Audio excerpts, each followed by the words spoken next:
Perfect day on the island for football, cloud-sun mix, and we're headed to a high of 60 degrees. Opening coin toss has taken place, and we had a very special honorary coin tosser, Bernie Dolan, the now retired executive secretary of the West Virginia Secondary Schools Activities Commission. He flipped that coin like a pro. Martinsburg won the toss, and they deferred their option to the second half. The third man on our broadcast team today, Joe Boccato, following the storylines down at turf level. Joe, good afternoon. Good afternoon, Travis. Perhaps the best compliment about this Martinsburg program came from their semifinal opponent last week in Huntington head coach Billy Seals, where he said Martinsburg is the most dominant program in the state of West Virginia, and anybody who disagrees with me hasn't watched football in the last 15 years. As you mentioned, Princeton is making their first appearance at the Super Six. Their first-year head coach Keith Taylor said, "Nobody expected us to be here. Why not go out there and give it our best shot?" They'll get that shot right now. All right, thanks a lot, Joe. There's a look at the first-year head coach, Keith Taylor, former defensive coordinator under Chris Pettigo at Princeton. He played some college ball back in the day there. Looks like he could still get out there and D-tackle. Played down at Emory and Henry for the Wasps at Abington, Virginia. There's Dave Walker. What a story this has been. Dave Walker, ultra-successful head coach at Martinsburg, one of the state's best in terms of winning percentage. He takes a college job with the Mountain East Conference at Concord, is there 3 seasons, decides, college coaching's not for him. He likes to have the impact on the young lives.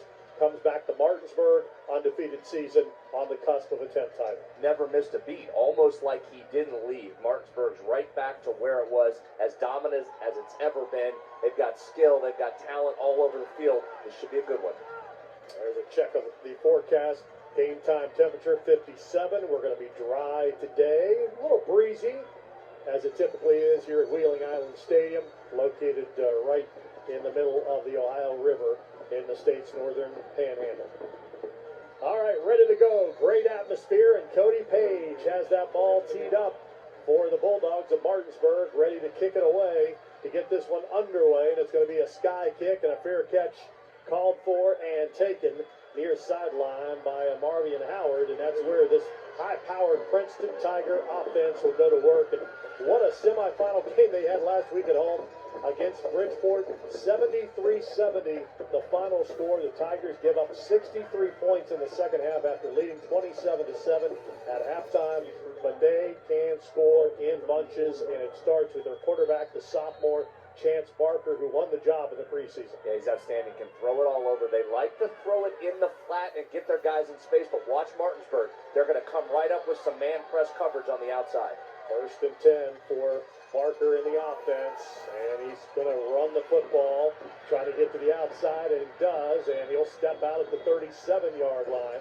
So Barker is not a big threat to carry the ball, but he can do just that. He can escape when it's there and pick up positive yardage. And he might have to do that a little bit more today. That's one of the things the quarterback can do against man coverage. When those defensive backs clear with their back to you, if you can avoid the rush, you can get upfield in some seams. Talked about this dominant Martinsburg defense. When's the last time you saw the 3 leading tacklers on a defense are the D linemen? Yeah, there's no doubt. And we've seen Martinsburg up here a ton, and we often talk about their skill, and rightfully so. I think their lines are under-talked about on both sides. Watch this D-line today. Really talented. There's a handoff to Lowe, and Lowe crashes forward for a yard. It's going to be really tough for Princeton to run the ball against that front. The 2 youngsters to watch up front today, number 75, Ernest Hendricks. He's a preferred walk-on to West Virginia. And Rashad Reed, the nose guard, 6', 285. He's committed to Elon. Yeah, it's going to be a challenge, as you just said, to get up inside there. I think that's why at some point Princeton's going to have to look to beat guys on the outside on that one-on-one coverage and hit some balls over the top. Dom Collins is located in the slot. Bobbled snap by Barker. In trouble. Collins bobbles it. Makes the catch. Here comes the speed. Don Collins with a stock block down the field. Picks up the first down. Crosses into plus territory at the 48-yard line. Boy, he's electric, isn't he? Great job there to get the ball out before the rush. And there's that pressure from Martinsburg. Barker does a great job. Collins a good job to keep eyes on the football, and then just explodes across the field. 2 bobbles on the same play. The quarterback bobbles it. Collins bobbles it. And it freezes Martinsburg's defense. And And the Tigers are across midfield, 1st and 10. So Martinsburg is going to do a little bit of bracketing on Collins. They've got a corner right up on him, and then they've got a safety shaded over to keep an eye on him from coming into the middle. Chris Belcher is the offensive coordinator for Princeton, former Tiger quarterback. Little speed option. Barker's going to keep it, and there you can see the speed and recovery ability of Hendricks. Holds that to a yard gain. Hendricks playing both the pitch out and the quarterback and was able to close the gap quickly on the 10th grader and make the tackle. He leads the team with 7.5 sacks. You know, another matchup to watch. I know we talk a lot about Collins, and we should, but watch Mosser, number 1 for Princeton, going against Musgrove, number 1 for Martinsburg on the side closest to us, short side of the field. They've been going matched up tight one-on-one. That might be a matchup Mosser has to get loose on today. Yeah, Mosser is the other quarterback that was battling with Barker in the preseason, and he drops the ball on his first attempt. So Mosser with 815 yards receiving, can't squeeze it, and it's 3rd and long. Yeah, so they were just trying to get the ball in his hands with some blockers in front of him. Just didn't make the catch. Now here's a tough situation, Chad. You get 3rd and long against this Martinsburg defense. You know you're going to get heavy pressure coming up front. And some receivers get loose. And it takes the routes longer to develop as Mosser will line up as a lone receiver. And trips to the left of the quarterback Barker on this 3rd down and 9 on the opening drive of the game. Here comes the pressure. Barker stands in the pocket, looking for an escape route. He finds it, now he punts, but there you see the closing speed. Hendricks chases him down. That's a D-end running down the quarterback. It'll go as a sack, a loss of a yard on the play. Well, you said it. All 6 guys in the box for Martinsburg just came with heavy pressure. Flush Barker to the side, just no way to get upfield against that Martinsburg speed. Princeton offensively today, you cannot be indecisive. You've got to get rid of that football, and the punt team will come on. For the Tigers, after the Hendricks stop. It goes without saying, but I'm going to say it anyway. 3rd and long is not where Princeton wants to be against this aggressive Bulldog defense. Sir Rod Musgrove back deep to receive. Michael DiGiacomo is the punter. 2 punts last week, 34-yard average. That one bounces off the turf. It's slow, but it's going to be effective. It's not a beauty contest. And the ball goes to the 20-yard line. So it didn't have to look good getting there, but it does get down to the 20-yard line. He might have been surprised by the pressure getting there so quickly. He just had to get it off. That would have been a great onside kick. It would have been great. I got a great bounce. We'll take it. All right, Martinsburg will have the ball. Our first look at Murphy Clement, the senior. He split time at quarterback last year as a junior, 1,500 yards passing, 17 touchdowns. He's run for just under 1,000 yards on the season. Just a flat-out athlete.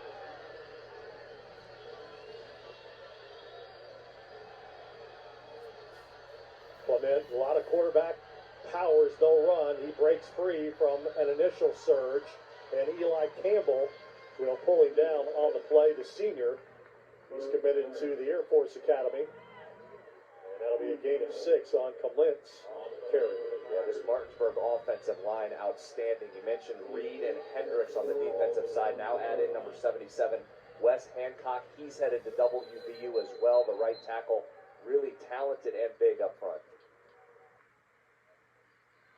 And stoppage here, and it looks like maybe a knee pad issue.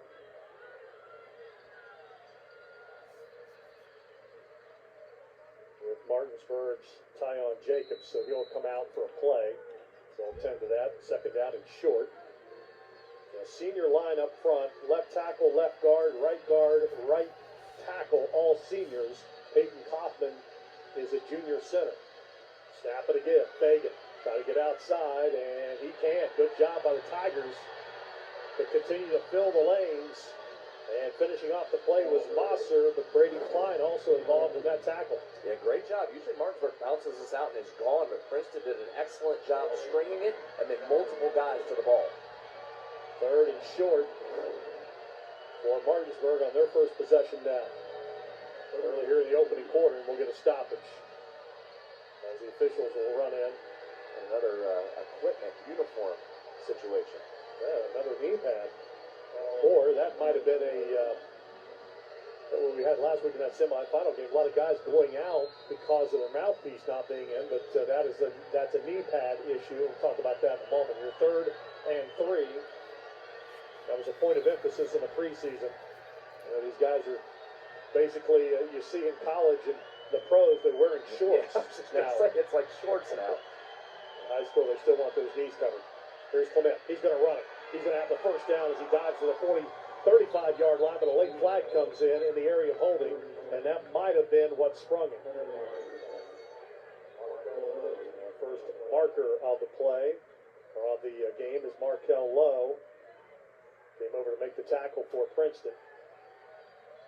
And the Bulldogs are backing up. Holding on the offense, number 4. 10-yard penalty from the spot of foul. Still third down. But the slot receiver buzzed over. Travis, that's that quarterback power Martinsburg is going to use when they need a big play right up behind that line. Keep an eye on that today. You run that enough, and Princeton's going to have to adjust and bring some more guys into the box and down. That will open up the receivers at some point today. It's now 3rd and 8. Blitz off the edge. Clement steps up in the pocket, throws over the middle, high throw, incomplete. As he was trying to connect with Nick Muskie, backup running back, and threw it over his head. Good pump there. Good pressure by Princeton there to make Clement get off his spot, have to slide up in that pocket a little bit, throw just a little high. That's a good defensive start for Princeton. You'll take that all day long. All right, Princeton keeps their defense out there because right now Martinsburg has the offense on the field, but Clement might quick kick it. Now they're going to motion out of it, and they will go with a quick kick. Hard count, flag down, and that'll stop the play before Muskie could kick it. So the play clock was winding down, but this came from the side judge. Dead ball. Ball start on the offense, number 4. 5-yard penalty. Everybody fourth down. Dover left early. The typical punter is Coy Fagan. And it looks like Martinsburg's going to do the same thing here. Go in the pistol and then motion out of it. Now Dom Collins goes back this time for Princeton to receive the punt. It looks like the Bulldogs want to send the regular punt team out now. Play clock's at 9. Tell them we're playing AAA football today because these teams actually have punt teams. The guys run in and out. They got that done well. Not everybody playing all 3 ways. All right, there's a punt.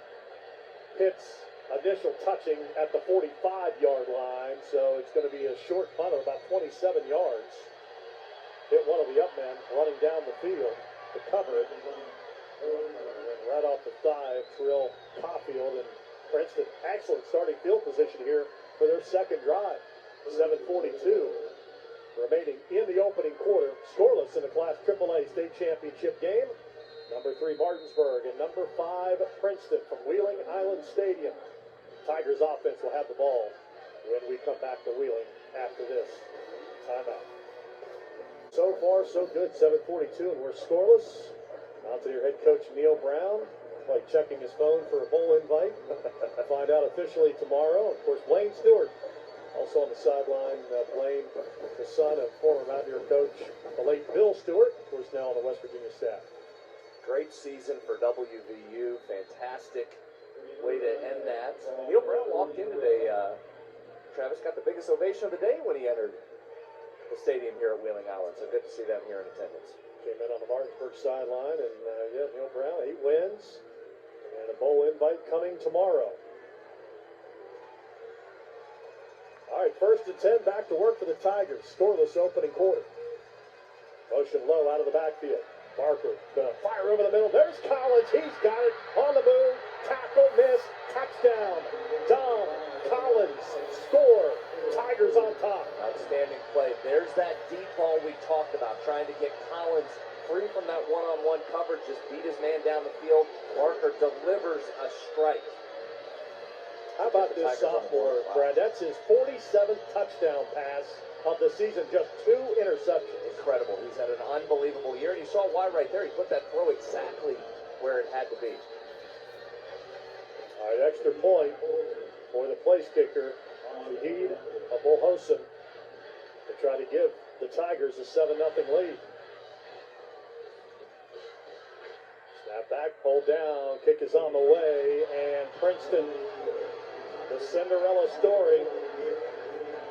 They had never won a semifinal game in their school history till last weekend, and they're up on Martinsburg 7-0.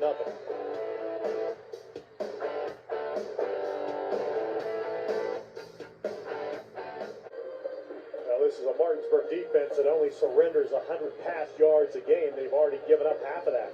Yeah, tremendous job on you got all three elements there. You had protection, Barker delivered a strike, and Collins did his job of winning that one-on-one matchup. Now we'll see if Martinsburg adjusts to that. Will they now say, all right, we've got to take Collins out of this and roll a safety over there to bracket him on top? A ton of blue in the stadium here as Princeton, great fan support this season down in the Princeton community. Signs on businesses, they painted the town blue. I did that semifinal game last week. I rolled into the stadium at 3 o'clock. Hundreds of people tailgating. They did a tiger walk with the team into the high school to the stadium. So great to see the support for the Princeton Tigers, and they have certainly delivered so far here in this opening quarter. Onside kick.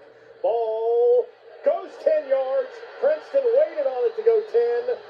And there's a pile, it looks like. There's a white jersey on that football at the 49-yard line. It's Princeton football.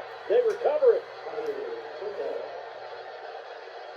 It was almost as if Brad Martinsburg was waiting for the ball to go 10 yards. I agree. I think that's exactly what happened. That Martinsburg thought they had to wait for it to get 10 yards, and instead, Princeton just beat them to the spot. You see the ball land in front and bounce as Martinsburg's looking at it. And boom, here's the only question. I saw, did Mosser kick it? Yes. I think they might have touched it early. You see the challenge flag out from Dave Walker. All right, so we get a challenge early here from Dave Walker. And again, this is a turnover. The previous play is under review. So turnovers, scoring plays, and catch, no catch are challengeable, and the question's going to be, was the ball kicked initially by Martinsburg before it went 10 yards, or rather Princeton? Well, he mentioned DeGiacomo. You know, that onside kick on that punt, that was Callum Kaiser who kicked that one. So it's on the right side here of the screen coming in. It bounces, Yeah, and there's the kick off the left foot. That was Brady Klein, 11, that it hit.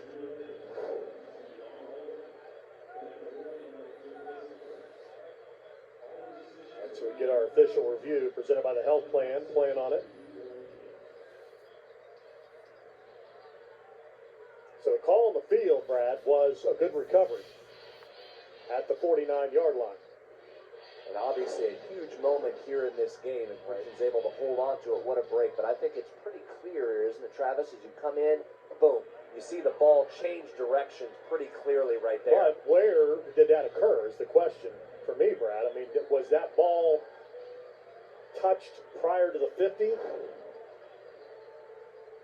Guys, can we see that same angle one more time? Can you tell where the Princeton... This is what the officials are currently looking at. So this is going to be a great angle right here because it's right down the 50-yard line. Yep. So it's just before that when the contact potentially occurs. So you're behind the angle here, but you can see the yard line there.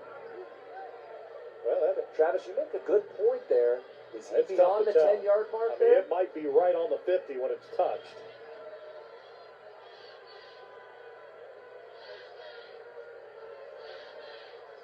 Now the question, again, we've seen the angles here, Brad. Is there enough to overturn it? I don't know. That you bring up a great point of where he is when the ball touches him, because it's clear it goes off his leg. But as we're seeing this now with all those angles, that might be tough to have it clear enough that you can overturn this. All right, so the white hat's in the tent. That's Larry McCloy in the white shirt. He is the SSAC rules clinician. So he's ahead of the officials in the state of West Virginia. It's actually 84, Dathan Thomas, who kicks it right, we think, there. And from that look, it might be short of the 50, and they might have enough to overturn that on illegal touching.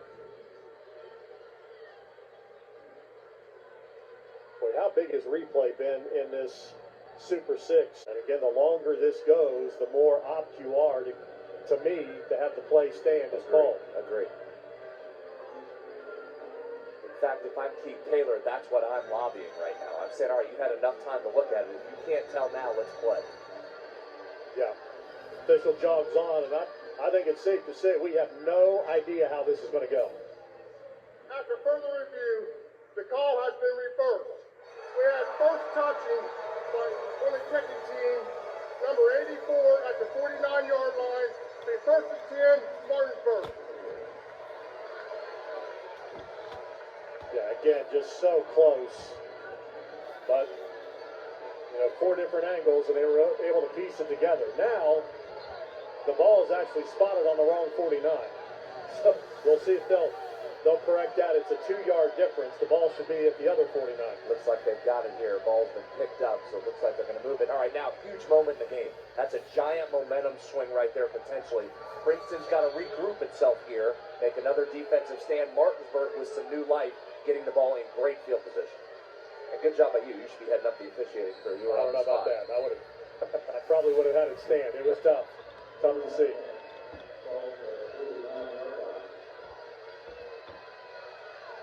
Martinsburg and a big momentum change. Sometimes they like to go for the kill here. Instead, Clement's going to run it. He'll break the tackle. Big play on the ground. Clement stripped to the ball, but it goes out of bounds. He's out at the 27-yard line. A gain of 22 for Murphy Clement. Nice block on the edge by Yancey to help seal it. And then Clement just running through the first tackle.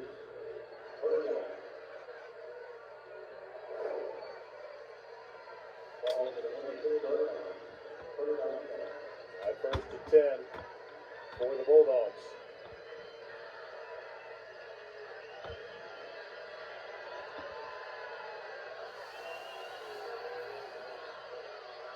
Another quarterback run, flag down behind Clement, and that's going to be a hold. Thrown at the legs of Wes Hancock, the WVU preferred walk-on.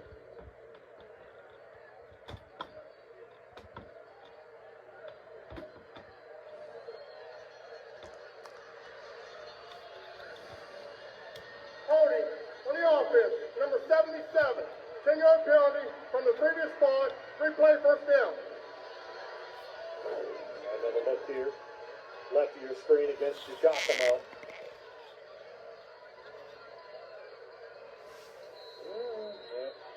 I think what they probably got him on that left hand was around the back. I'm not sure he used it to hold, but he did kind of bring it down. I think hands stay inside, you're generally okay. They start to get out and around. A lot of times you get nailed on those.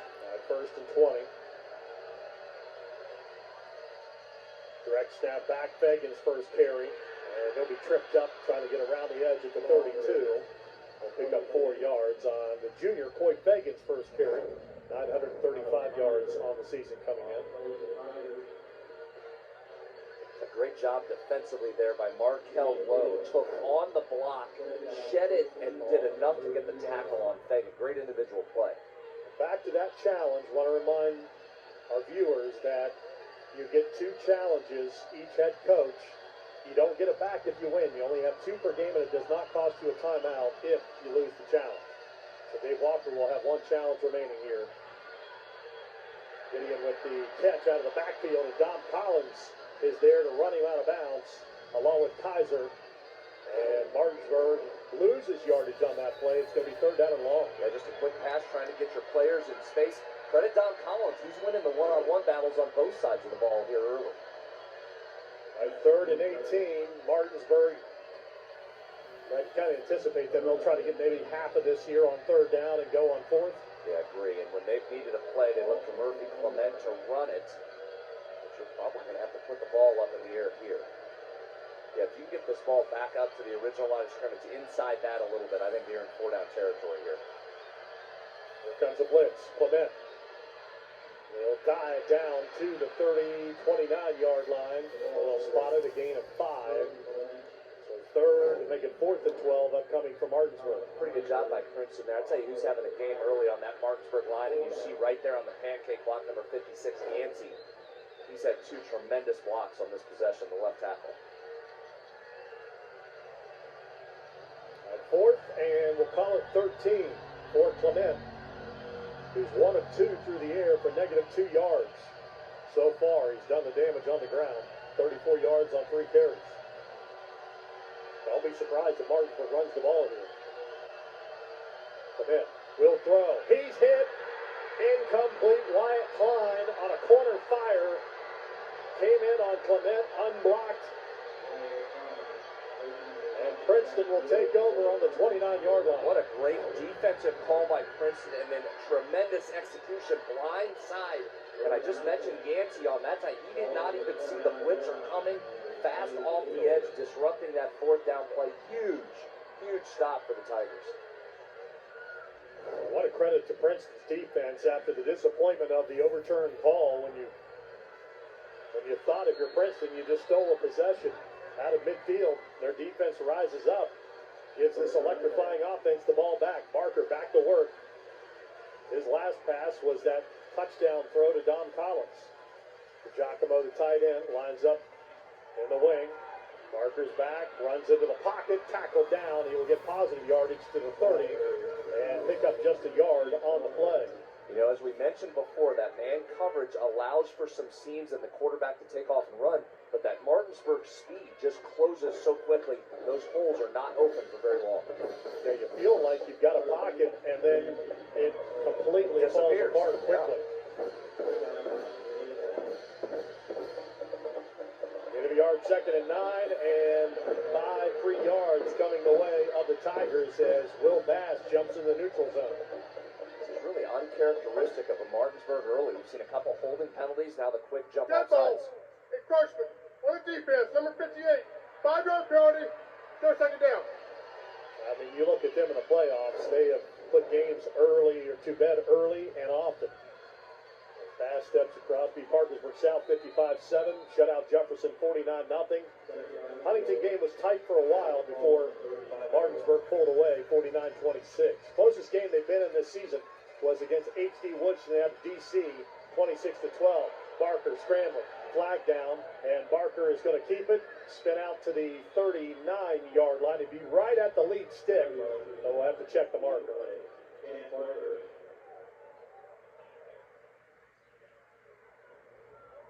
Barker's got to get a little help from his receivers to come back to him there. Could not get anybody open downfield once he extended the play. Holding on the offense, number 72. 10-yard penalty, replay 2nd down. So the freshman Landon Moore.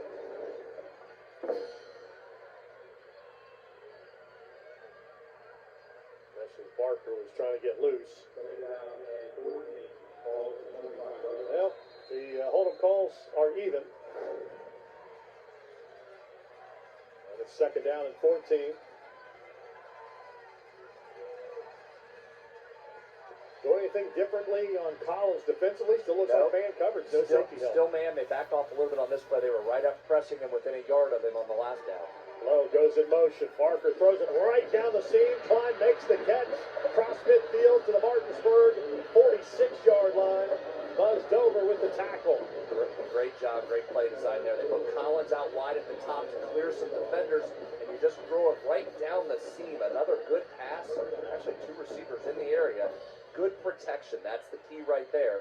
And the Martinsburg defense covered 2 areas. Collins deep and Lowe in the flat, and it left that seam right up the middle open. 4:06 remaining here in the opening quarter. 7-0 Princeton for the first down to the 46-yard line on another completion from Barker. 2 of 3, making 3 of 4 for 86 yards in this opening quarter. And again, Kyle, I think that's a great offensive set for Princeton. They're going to have to hit those plays deep. If Martinsburg wants to continue to press up on them, you're going to have to get by them and hit some big plays as they have early. On 1st and 10, Princeton looks to the sideline. Play signaled in. High snap. Barker keeps it, runs it. Barker 40, tackled at the 38-yard line.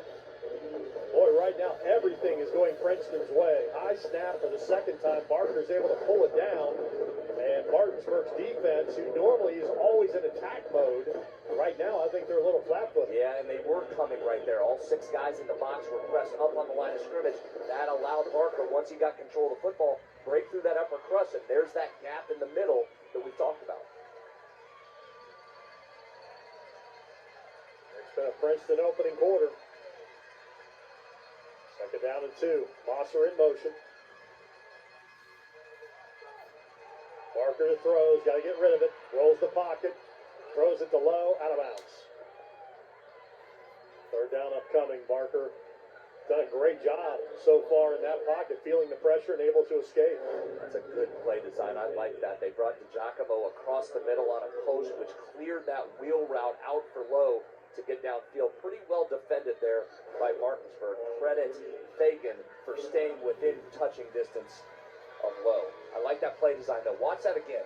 Come back to that. If you're paying attention to Collins on the other side of the field and you can clear that, Lowe around the outside on a wheel may be there later. Effective player last week as well was Lowe.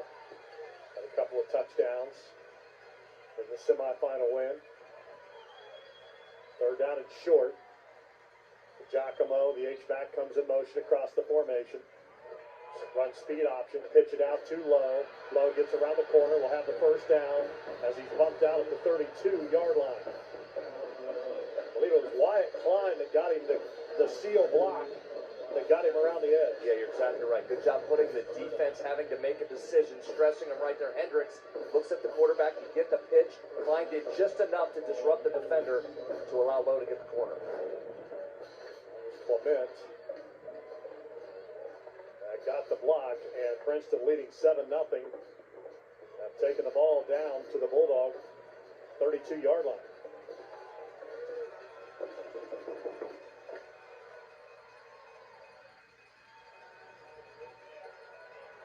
Barker to throw, flag is down, and it's a wobbler, incomplete, and may have had a receiver start up field early on a legal motion. We'll check the marker. Keep an eye, guys, on the seam route. Mosser was open there down the right seam. We saw the left seam be effective early, but Martinsburg rolled the safety over there to protect against that. But Mosser down the right seam was open there. Klein turned upfield ahead of the snap.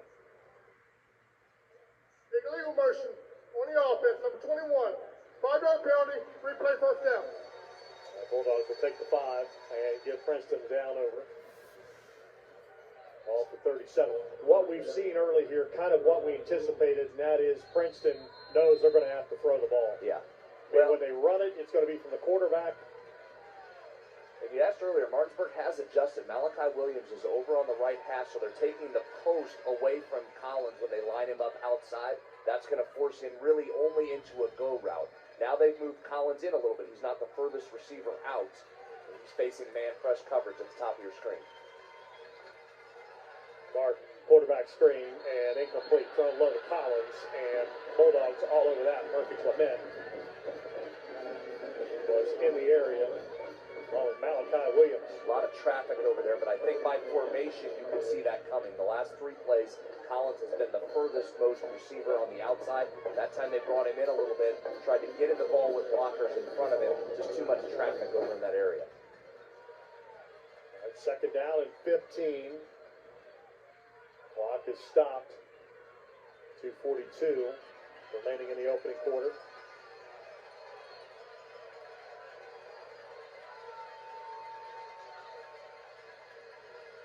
A straight double at the top of your screen now on Collins. Hand off to Lowe, and he trips at the 39-yard line. Tries to go under the tackle attempt of E.J. Hendricks. Good penetration again there by Martinsburg up front. Just nowhere to go for Lowe once he got the ball.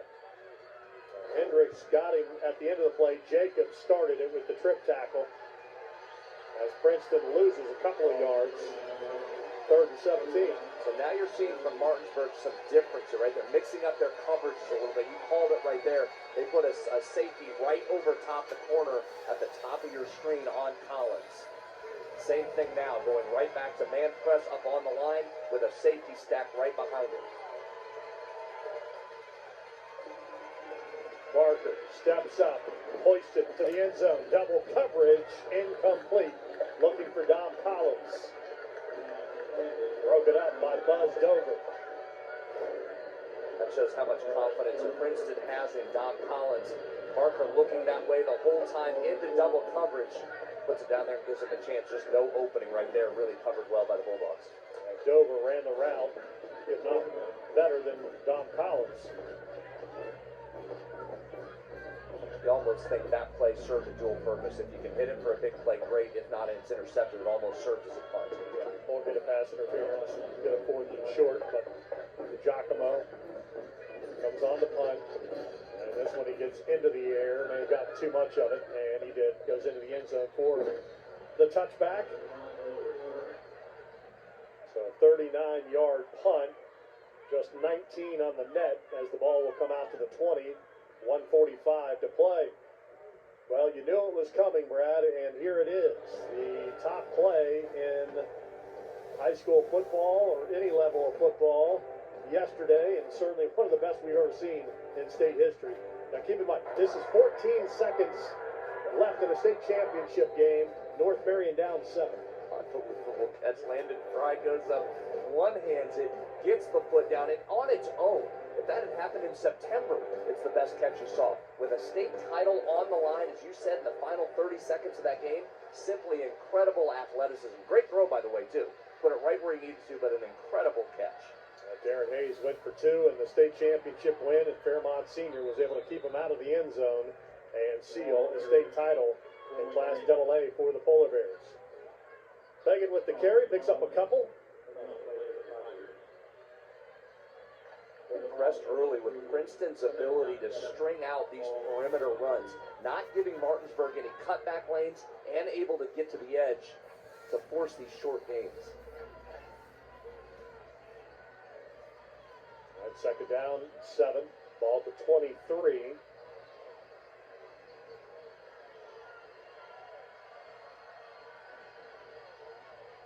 Clement on the keeper, and Princeton's defense very good right now in the box at the linebacker depth.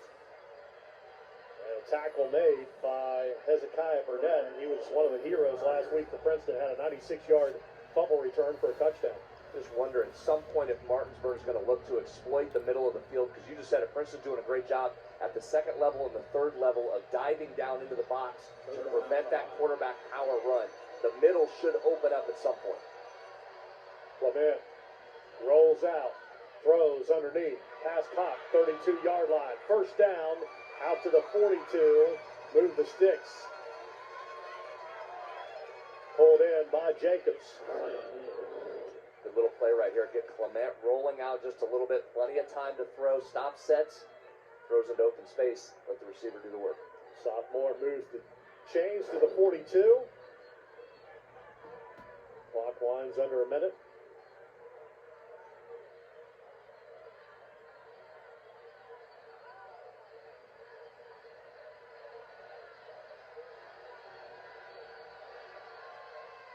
Give up the middle, and going nowhere is Fagan. He's going to be gang tackled. He does just on pure leg drive.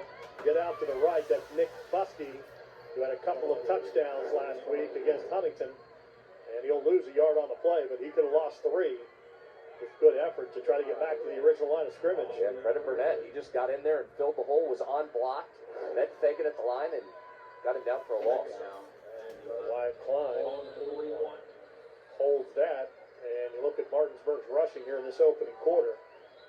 They've got 49 yards, 41 of those belonging to Murphy Clement.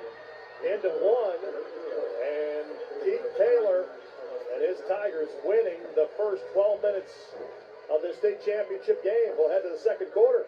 The 5-seed Princeton 7, Martinsburg 0.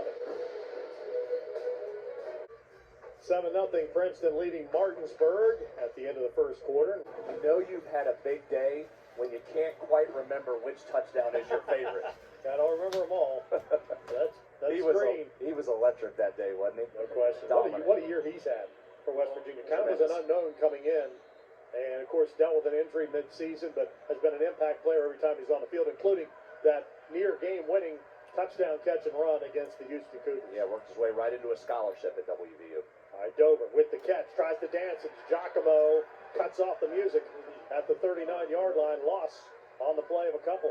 tell you what, for a Princeton defense that gave up 70 last week, and that was the story, is how would this defense hold up? They have been outstanding in getting to the ball, holding Martinsburg under 5 yards per play so far through the first quarter. Keith Taylor take that all day long, wouldn't he? That is the third lost yardage play thus far as Princeton's getting the Bulldogs behind the sticks, winning the time of possession and holding Martinsburg to 5 yards of play. Clement throws it out deep and wide, and it's overthrown, incomplete. Threw it over the head of Jacobs. There was that pressure on the outside by 21 Klein, again coming from the left. Yancey did a nice job this time rerouting him, but the throw comes up a little bit high. Martinsburg has to punt it again, Travis. Bulldog offense a little out of sorts. I'm surprised Martinsburg's had this much trouble running the ball against Princeton. You referenced last week, Bridgeport, that's a single wing offense. All they do is run. And the Bulldogs gave up, or rather Princeton gave up 700 plus total yards last week. All right, here's the punt. Excellent punt, and it'll be downed at the 5-yard line. Well, Travis, to continue that point, Princeton's defense has given up 200 plus yards rushing to 4 different opponents this year. All right, Caulfield is able to down the punt.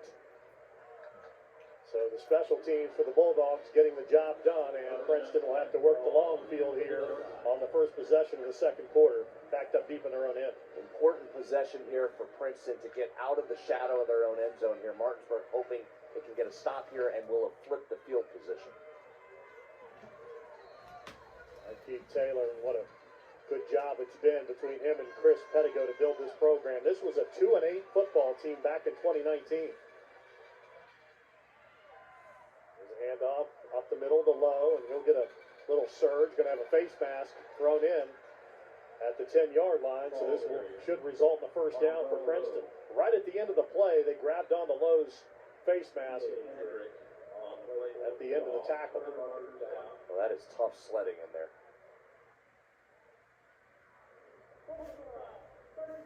Defense, number 8, 15 yards, that's the end of the run, result, first down. Well, that's huge. That's exactly what we just talked about. That penalty helps push you out of the shadow of your own end zone here and give you a little breathing room. And number 8, Jacobs, right there at the end of the play, gets up into the iron. Yeah, he'll want that one back. That was really unnecessary. The play was almost over at that point. They'll need to get up around the face. Giacomo goes in motion, handoff to Lowe as Princeton's trying to establish their run game, and that's going to be a 3-yard game before Lowe ends up a couple of yards in the backfield at the end of the play. Rashad Reed was leading the charge for Martinsburg. Mentioned Reed, 6', 285, Elon commit, first in total tackles on the team for number 50, 86 on the season. Probably would have gotten better offers had he been a little taller. Yeah, agree. And he's got some quick hands. You're an offensive lineman. You try and shoot out and get your hands engaged with him, and he just knocks them away. And I think he's a kid that could play up in the portal. Agree. Play a couple of years at Elon, improve your stock, and move up. Barker, go route. Had Mosser open, but overthrew him. He beat Musgrove on a go route down the far sideline, but the sophomore's arm had a little too much juice on that one. You have good protection, but that's the matchup we talked about. Opposite of Collins, Mosser getting that one-on-one coverage, no safety help over the top. That's going to be there if they can get by Musgrove on the top. And so far, just one big shot to Dom Collins. 2 catches, 57 yards, and that touchdown throw, and a run of 44 yards.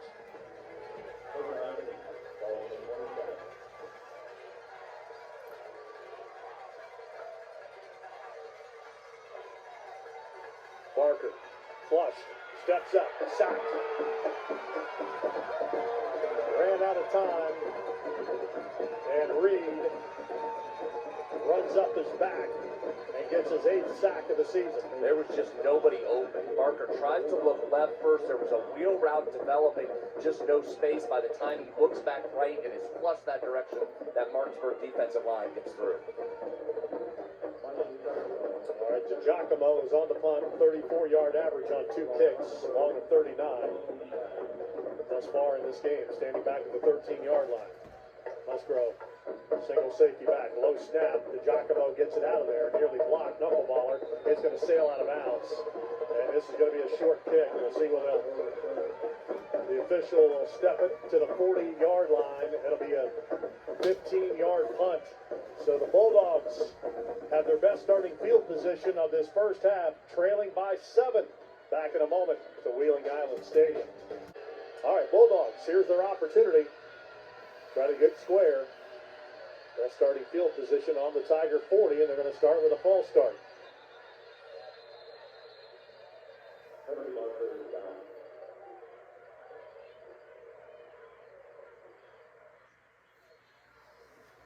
Dead ball. False start. On the offense, number 8. 5-yard penalty. Still first down. Fifth penalty, 69 yards thus far for Martinsburg. That play was whistled dead, obviously, but you saw what the Bulldogs were trying to do. They thought they could send a couple go routes there and try and hit a big play over the top. And there's Dave Walker, 68-game winning streak as the head coach of Martinsburg. He said stepped aside and went to Concord University in Athens, West Virginia. Led them to a 14-8 record. And here's a pass dropped at the 29-yard line. Clement couldn't have thrown it any better. Gideon couldn't hold it. Good design. Get Clement on the run again. Could take off if he wants to. Finds the open receiver, puts it right on the money. Just can't complete the pass. Second down and 15 for this Martinsburg offense. That's been held to just 3 first downs. Gideon 4 touchdown catches on the season. Would love to have that one back.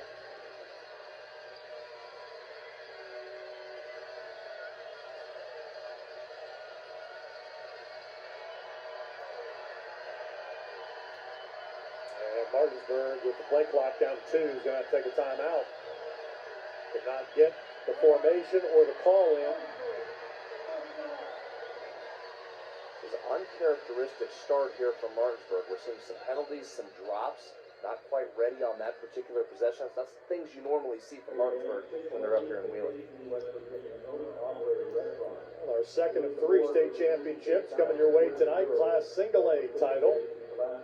Williamstown Yellow Jackets from Wood County. We go for back-to-back Class Single A State Championships. They will take on the Cavaliers of Greenbrier West tonight at 7 o'clock here at Wheeling Island Stadium on Metro News. Be a fun stylistic matchup there. You get one of the best scoring offenses in Single A in Williamstown against the best defense in Greenbrier West. And one of the candidates for the Metro News Player of the Year is Maxwell Malessa, former running back turned quarterback for Williamstown. Had a tremendous year. Again, that Metro News Player of the Year award will be announced here in the next week or so. And we're seeing a couple of solid candidates in this game as well. Murphy Clement, Coy Fagan for Martinsburg, and certainly Chance Barker and Don Collins for Princeton. Talk about a prestigious award. How about that vote every year? Trying to narrow down in this state one player, and you see so many great performances.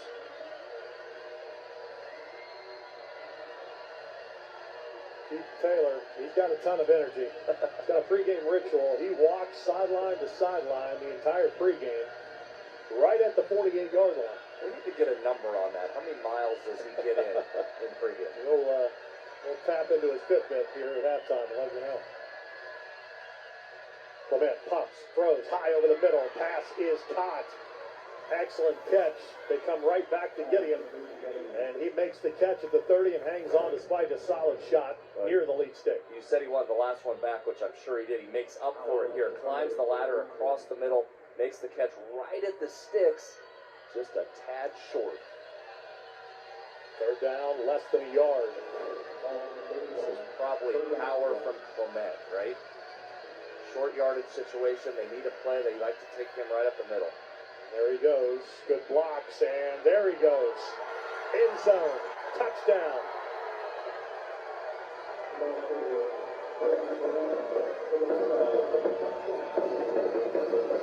That's really the first time today, Travis, that we've seen Clement be able to bust through that line. You see the hole open up. He bounces it to the outside off the tackle, one hand on him, but that's it. Daylight into the end zone. 17th rushing touchdown for Murphy Clement. Currently holds an offer from Old Dominion. And Cody Page, the junior, is on for the point after. 8:24 remaining until halftime to get Martinsburg back to even.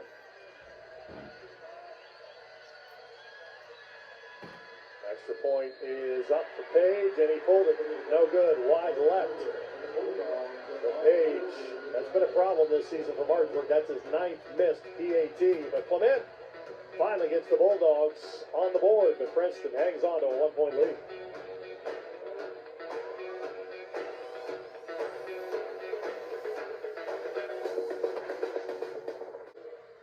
All right, Martinsburg on the board.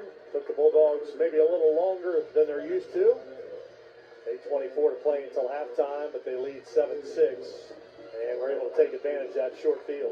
Yeah, first touchdown drive of the day after 4 possessions, or on their 4th possession. They're back in this game. I checked this early formation here on the kickoff for Martinsburg. Everybody out wide outside the numbers, except for the kicker and the center. And that's the way they're going to kick it. It's effective, Page, and that ball hit. Ooh, that was close. That looked like it was going to look like one of your golf shots. But instead, on the second bounce, it goes into the end zone. Here's another look at the Clement touchdown. Yeah, that was just great blocking. Hancock there on the outside to spring him. And we'll see that. You're going to start to see that offensive line for Martinsburg. I would think Dave Walker will want to lean on that group here as the game goes on, try and wear down Princeton's front, who's done a great job thus far. All right, Tigers, offensively, don't necessarily have to score on this drive, Brad, but you can't go 3 and out. No, you can't. You want to keep the ball here, chew some clock as much as you can, so you can get at least down the field and flip it, if nothing else. Back to Lowe, and there you see the speed of the front line of Martinsburg, and that is Reed all over Lowe. He had no chance on that one. Loses 2. Yeah, you just see the strength and the speed. Martinsburg, multiple guys just breaking through that line. So talented up front. Loss of 2 on the play. We saw Princeton get away from the run after that first series, and I think they might have to get away from it again. I think they have to. They're going to have to try and take advantage of some of the single coverage here and try and get guys in space. But remember, you don't have a lot of time because that Martinsburg defensive line is coming. Hartford throws it to Collins, and Collins spins with a marker down, and he'll get back to the line of scrimmage at the 17-yard line. Now, the key for those receiver screens with Collins to work is you've got to get good blocking on the edge. Klein and Mosser, and that time the block was defeated. And we'll see what we've got here on the penalty marker. Play ended at the 17-yard line, which would have been a loss of 1.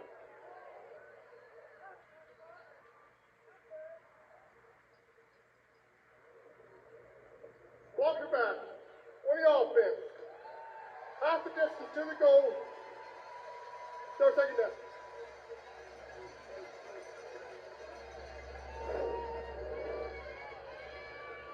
Ball back to the 8. There's the block in the back from Klein, and at that point, the block's already defeated. Yeah, credit Coy Fagan out there just blowing that play up. And this is now danger zone here for Princeton. Backed up against your end zone, you know you're going to get a heavy rush here up front for Martinsburg. Barker, flushed, chased, throws late over the middle. Collins makes the catch at the 23-yard line. What a catch. Great job by Barker to keep that play alive. Rolled right. Collins flashes for just a second. That's enough time for Barker to see him. Delivers a strike, and what a great job climbing the ladder, absorbing the hit, and holding on to the football. Great job by 5. Don Collins. Gets Princeton in a manageable 3rd and 7 after being in a 2nd and very long. You get a little bunch formation at the top. That's a good job to try and break the man. They also bunch at the bottom there, and something didn't work for there. As the crowd may have been a factor on that one, as the Martinsburg fans were trying to make noise, and it looked like the receivers, the stacked receivers to the Martinsburg side, left early. Dead ball. Ball start. On the offense, number 55. 5-yard penalty. Still third down. Jimmy Bowling, the left guard. And that's the first time we've seen that formation. And that's a good idea. When you're seeing that man press coverage, that's one way to beat it, is to stack or bunch those receivers and make it difficult for the Martinsburg defenders to get their hands on them off the line. Yeah, Princeton does a lot of that. They'll set the receivers out wide, outside the numbers, and just try to create a lot of space in the middle of the field. Usually to run the ball in those situations. 3rd and 12. Barker back, steps up in the pocket. Now he's going to run. Flag comes in. That's going to be a hold. And there's another flag where Barker went down at the 18-yard line. Travis, there's just not time for the Tigers on those long developing pass plays. That rush is too dominant up front. Yeah, I got to stay out of particularly the 3rd and long, because the Bulldogs defense, they're just dialing up pressure. When you got 4 guys like they do up front, you don't have to blitz. You can get the pocket to deteriorate with your front 4. Now they're taking those 4 up front that are so good, and then they're putting their linebackers right up alongside them. Holding on the offense, number 72. Face mask on the defense, number 8. 30 minutes offset. Replay third down. Do-over.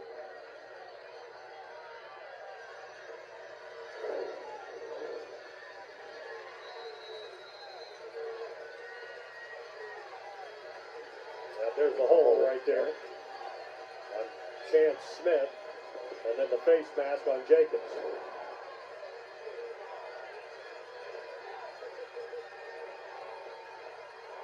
Third and 12. Barker throws. Collins catches it, but he's tackled short of the lead stick by a yard. He'll be at the 29-yard line. It's going to be a long yard, and Collins got hit by Buzz Dover, and he has to be helped up. And he's got a left leg issue. He's going to have to come out here, Travis, as he's limping and now eventually goes down here. Great protection there. Time delivers an absolute strike. In between the defense. Good catch by Collins.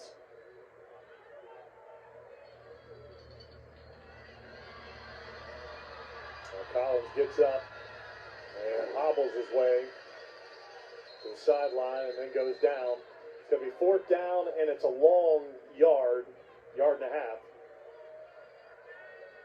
So anticipate that Princeton will punt the ball here. You know, in a normal situation, this would be one where you think you'd go for it with a back like low, but given that front of Martinsburg, might be a challenge. Punt the ball, but the offense is out there. They're going to leave him out there. This could be one of your quick kicks, though, that you saw Martinsburg try. Or maybe try to draw them off. Play clock at 19. That's what it looks like. Barker looks to the sideline. They throw up 2 hands, and they will take a timeout.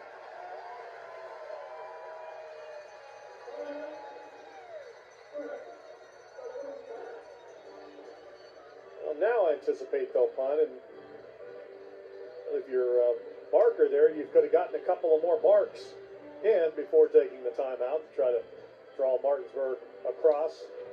Right now, of course, Princeton, all the concern is on the left leg of Dom Collins.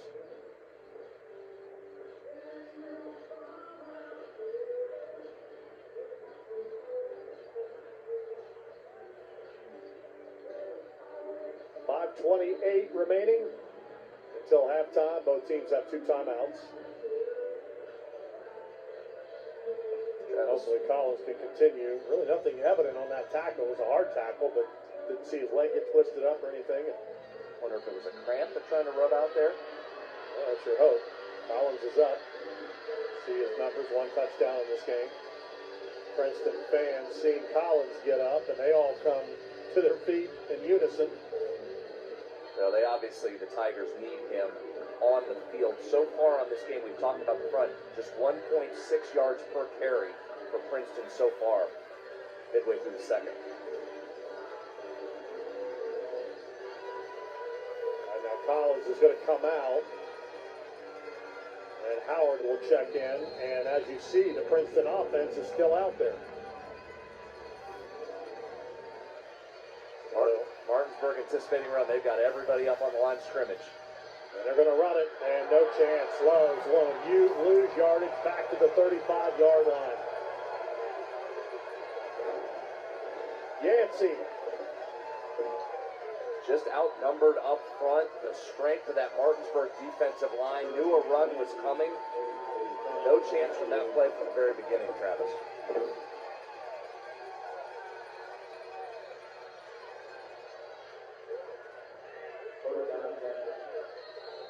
Now, if you're the Princeton defense, you've been put in a really tough spot here, giving Martinsburg a short field. Are you able to step up here? Second straight possession, started the last drive at the 40. This one they start from the 25, and Clement will get it to the 21 for 4 on a high tackle by Giacomo. Gain of 4.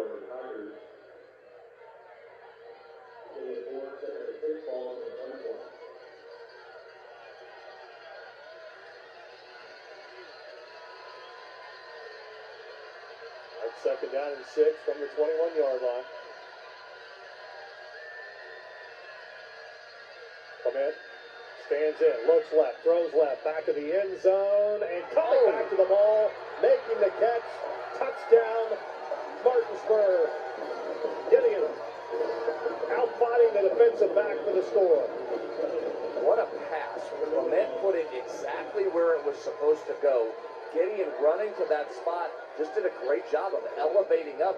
When that ball was released, I thought Garrett Mays was in a perfect position to get a pick. Gideon just goes up over top of him, makes the play, and gets the foot down. Another great catch here in Wheeling, Travis.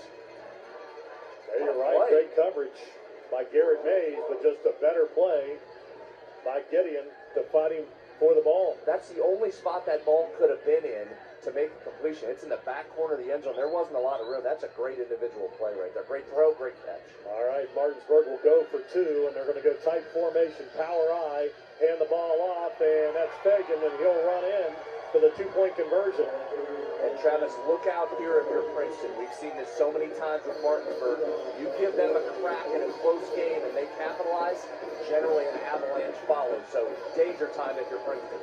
Yeah, snowball rolling downhill in momentum, and nobody uses it like the Martinsburg Bulldogs. And Clement, what a throw. Put it upstairs where Gideon could go up and fight for it. Got 1 foot in, and that's all you need for 6.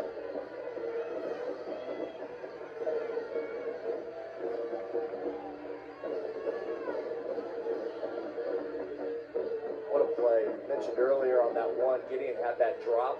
The 2 catches since then have been absolutely outstanding. Dave Walker going right back to him with some big plays. All right, so Princeton has seen Martinsburg go on a 40-yard and 25-yard drive in their last 2 possessions. The Tigers, a team that were down 9 against Parkersburg in the quarterfinals at home and found a way to come back and win. So they've been in these situations before, and it's very early, 4:43 to play until halftime. And each of the last 2 years in this exact situation in the second quarter, when we've seen Martinsburg here, look out for a special teams error. They seem to take advantage of these situations. If you're Princeton, field the ball, get your offense back on the field, try and get your feet back under you. Sam Collins will kick off for Martinsburg, and he's going to boom it, end over and kick, low, over his head, 5 yards deep, touchback. Ball will come out to the 20 with 4:43 remaining until halftime. Princeton now down 14-0. Collins having a day out there. I mean, there's a bunch of schools out there that would like a kicker that can kick the ball into the end zone, Travis. Yeah. Services are going to be in demand. 14-7, Princeton with a 7-0 lead. You see the attaboys for Sam Collins. Important drive here. Obviously, you want to get points if you can, but you also want to use some clock here and try and keep this game at bay. Don't give the ball back to Martinsburg if you're Princeton. Barker steps up, throws. There's Collins, low throw, misfire, had him in that window. As he's kind of snuck it in there between the corner and the safety. Was looking at him all the way. Barker steps up. Not much room to throw. That's about the only place he could have put that. Would have been a tough catch for Collins. Good to see Collins back out there after the leg issue.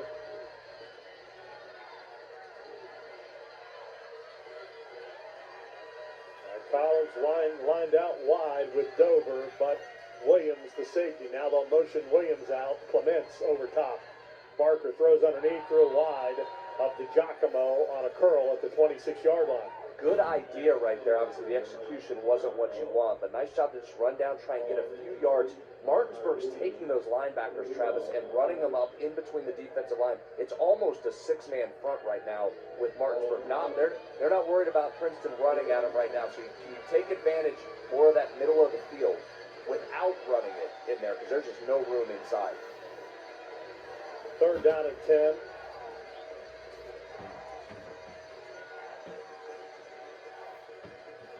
Collins goes in motion. Barker going to go deep. He's got Mosser broken up. Musgrove got a hand up. Mosser had a step, but Musgrove had long enough arms to tip the ball away. It's 4th and 10. Great defensive play. We talked about that matchup all day, trying to find a way to get it to Mosser. He doesn't have any catches, but just credit Musgrove. He's just running with him and does a great job at the last minute, textbook, getting that inside hand up, tipping it away. Outstanding defensive play. All right, the Tigers will punt this time on 3 straight incompletions. Giacomo standing back at the 8. Now back, pressure comes, and he kicks it again short. It's going to hit near midfield. Musgrove will field it, step out of bounds at the 48-yard line. So Martinsburg winning the field position here. This is the 3rd straight drive they'll start in plus territory. And we talked about before that drive began of if you're Princeton trying to choose some clock, and you just were unable to, running off just a few seconds. Now you get Martinsburg here that's starting to feel it a little bit. Look out for another big play. Them trying to take a shot deep. They feel they've got Princeton on the ropes here a little bit. And a possible 2-for-1 right here. Martinsburg will get the ball to start the 3rd quarter. At 4:22 to play. Play clock's at 15. Huskies in the backfield. Quarterback run. There goes Clement. Outside the numbers. Chase to the end zone. Murphy, Clement. One play. 48 yards. 3rd straight Bulldog touchdown. That's just been the bread and butter. Give it to Clement. Quarterback power off the right side when they need it. Look at the hole. Hendricks coming over with the seal, and then the speed of Clement taking off for the end zone. And this is what we talked about here. That's when the snowball starts rolling in these situations. We've seen it in the 2nd quarter in Martinsburg's last 2 appearances here in Wheeling. Big Bro likes it.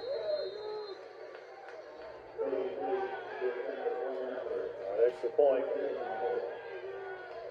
at the post to the right.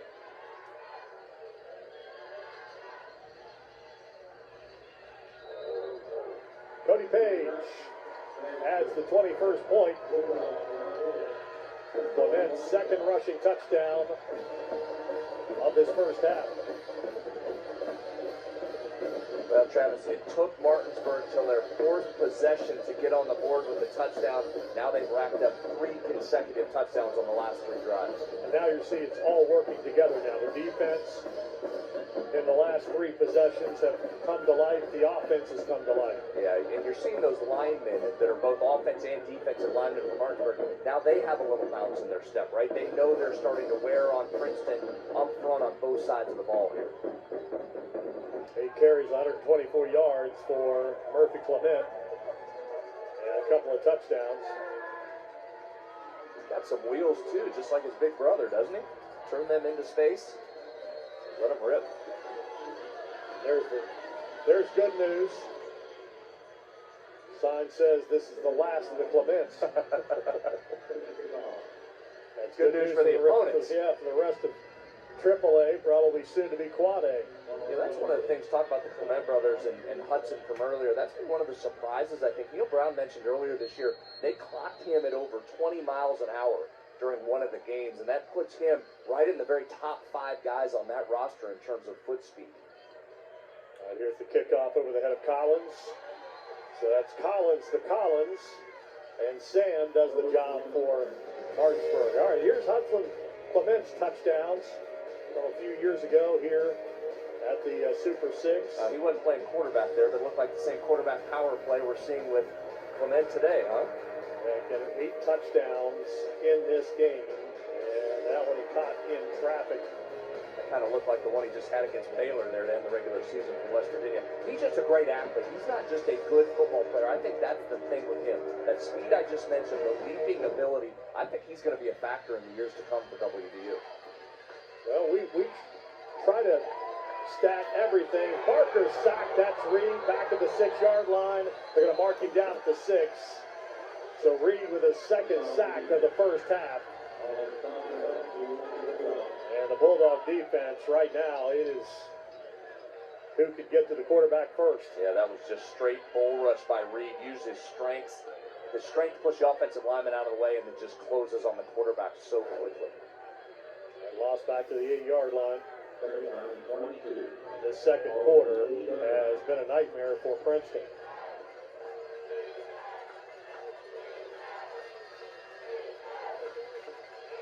Low motions out of the backfield. Barker, receiver screen to Collins, makes the catch. Here comes the speed, turns upfield, but they're waiting on him at the 13-yard line before he can get wound up. Gets put down hard on the play by Tyon Jacobs. Good play design, that little tunnel screen trying to get the ball to Collins. You got 2 linemen out there, cuts back in the middle. Did a great job there. Jacobs did a great job shaking off the official. Right, he sheds the block of the official, and then jumps right in there and makes the tackle. Kind of hit behind the back judge there. I don't think Collins saw it. That's just great discipline to stay home and wait for Collins to run to you right there. 3rd and 15. Barker has time this time, throws over the middle, pass drop at the 30-yard line. Collins would have had a first down. Those are plays, obviously, you have to make if you're Princeton. You're just not getting many opportunities. You got to take advantage of them when they present. And Travis, another quick drive here. There's still 2:38 left on this clock. Martinsburg's going to get it in great field position, and you know they're in attack mode now. Yeah, possessed the ball there for about 2 minutes. And Giacomo will come on the punt. And he's been unable to really get a hold of one so far in this game. Also kicking into a little bit of a wind from this end. Low snap, they come after it, and there it is. There he goes. Rocket shot. Musgrove backpedals, makes the catch at the 40.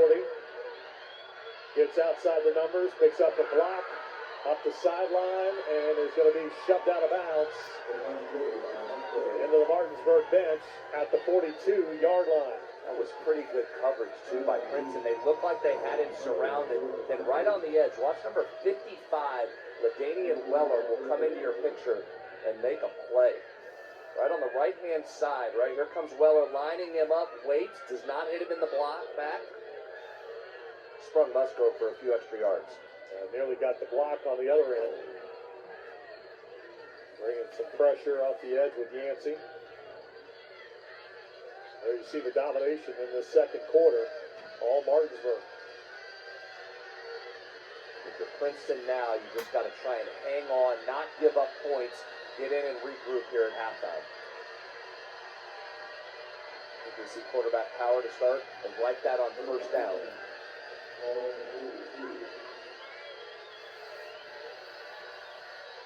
From the 42, Clement. And the receiver fell down, buzzed over. Incidental contact with Tom Collins, no flag. I was going to say, we track every single stat that you can think of for state championship records. We don't have this one officially, but I'm going to give it to them right now. Clement family. Yeah. All-time touchdown record for a family. Oh. They've got 10. All right, you're calling it. You're saying that's it? Who you got? You got anybody else? Got more than 10?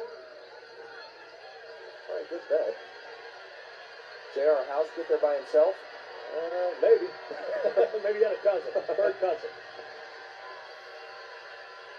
Here's Clement on the run, gets around the edge. Look at that. Job tiptoeing the sideline.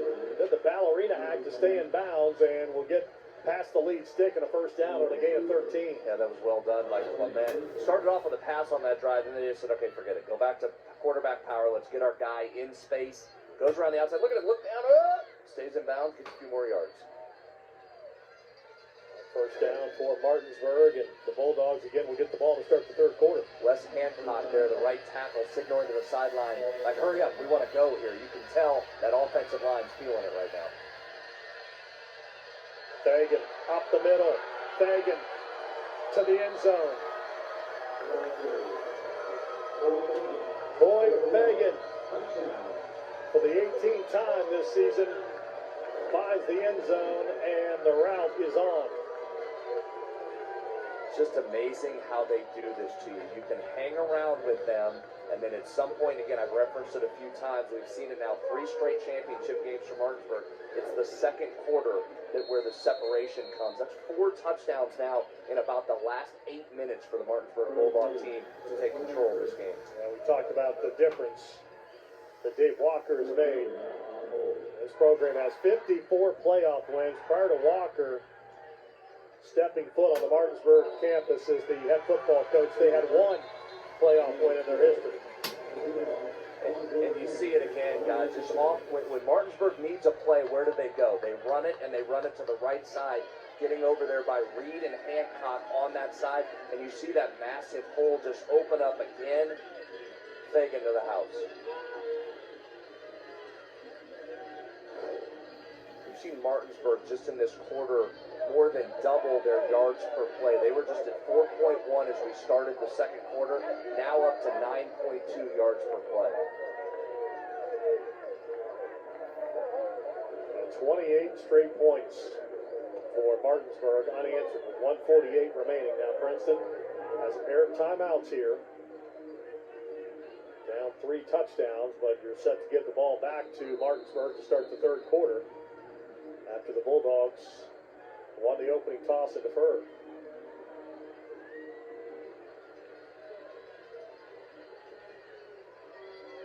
Princeton's trying to do what often is not done. Since moving to Wheeling, first-time teams at a state championship game, 8 wins, 30 losses, just 2-9 in AAA. Yeah, since 1994, and it's been a challenge, and there's a lot that goes into that.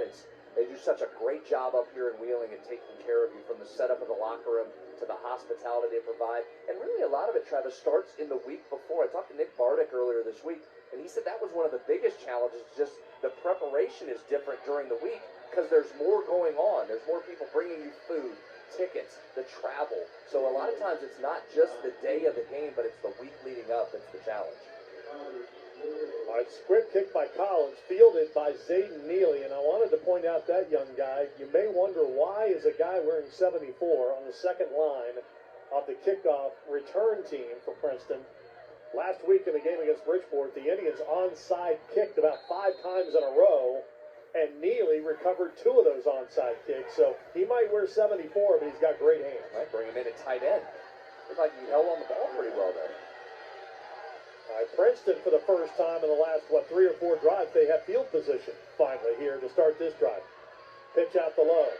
Block defeated, and Lowe is tackled at the 42-yard line. Lowe is an outstanding football player. He just can't shake loose. There is no room for him to run. Great decision. Barker gets the ball in his hands. But look at Martinsburg's speed to force the pitch, and there's those defensive backs right up in there again. Coy Fagan, how many times have we called his name on the defensive side today, closing from that corner position and making a great play? Yeah, got off the block of Wyatt Klein, and certainly these receivers from Princeton have done a great job all year of blocking, but they've run into a different animal here today.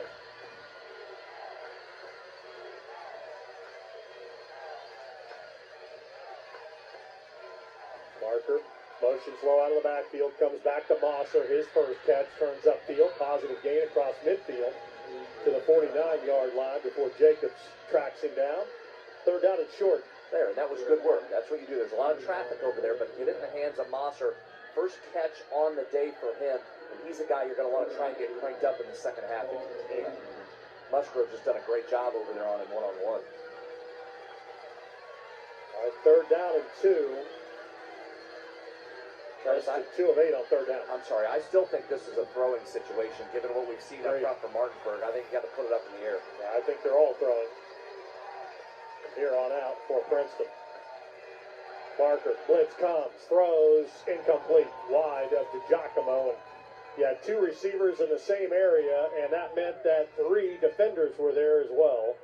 And Barker had to get rid of that one quickly as he had a free rusher on him. Yeah, that was Buskey coming up from that safety position like a flash. He was in on Barker in a hurry and delivered a shot. 4th down and 2 for Princeton. 0 for 1 on 4th down conversions.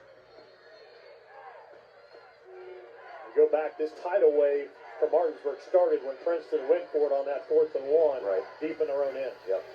At about the 9-minute mark there, the second quarter, it's been all Martinsburg since. All right, Tigers going to take a timeout here. With 14 seconds remaining in the half.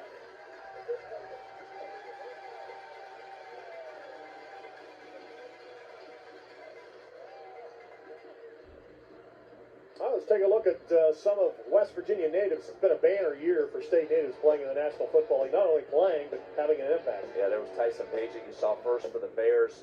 Former Martinsburg quarterback. He was fantastic. Darnell Wright, also the Bears' top 10 pick this year. And how about Dante Stills, Fairmont senior product for the Cardinals, having an impact in his first season in the league as well.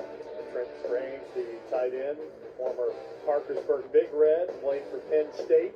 Had his first touchdown catch as a pro this past year. Trayvon Lesko making impact as well. He's been in the league a few years. What makes some sense? You saw the video from earlier with all the Division I talent out of the state. It would make some sense you're breaking through now with some more NFL guys as well, playing at the highest level.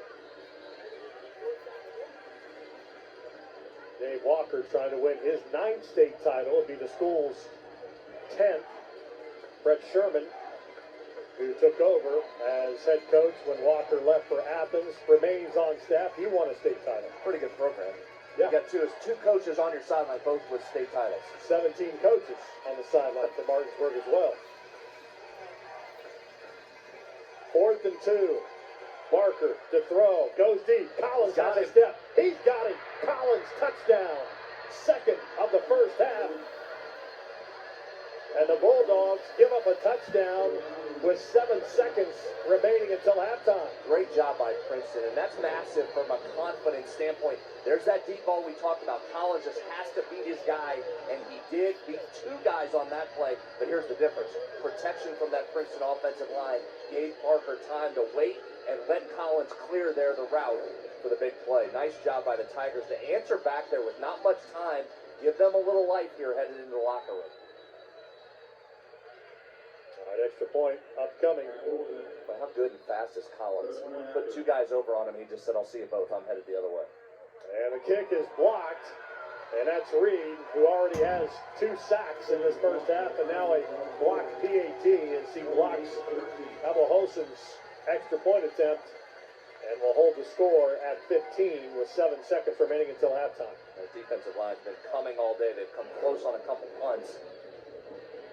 Again, look at that protection up front. A clear pocket for Barker to throw, delivers a strike. And you just saw the speed of Collins. Man, how fast are you? Like, you go to get doubled and you just run by both guys. So his 40 time clocked at a 4.3. Electronic timer, he was a 4.298. What? Say that again. What? Yeah, you don't drive that fast anymore. He was a WVU's camp. And again, he's a kid that his last 2 weeks, we'll see what it does in terms of his recruiting. Only holds Division II offers currently. He's a guy, what do they always say, Travis? You can't teach speed, right? He's not just a straight line guy either. He gives you some wiggle. He's got both of those things you're looking for. And you saw it, just go back to West Virginia for a second, you saw it this year with true freshman Rodney Gallagher getting to play. He's not a big guy either. Slight of build, but you saw him start to come along, both speed and wiggle. So there's a place at the next level for Collins. Yeah, my description of Collins is he gets fast, quick. That's a good one. I like Not that. a guy that has to get wound up. He can kick it into a high gear pretty quickly. And here's the kickoff from Kaiser, and he's going to go sky kick, and a fair catch will be called for and taken at the 42-yard line by Cofield. That's a big touchdown there for Princeton. Been 5 straight possessions since they scored. You have to go all the way back to the 7:42 mark of the first quarter when they jumped out to that lead. So big moment there to get on the board before we head to half. That gives Keith Taylor some locker room fodder for sure to try to rally the troops here. And we'll see how Martinsburg plays it. They do have 2 timeouts, but only 7 seconds remaining.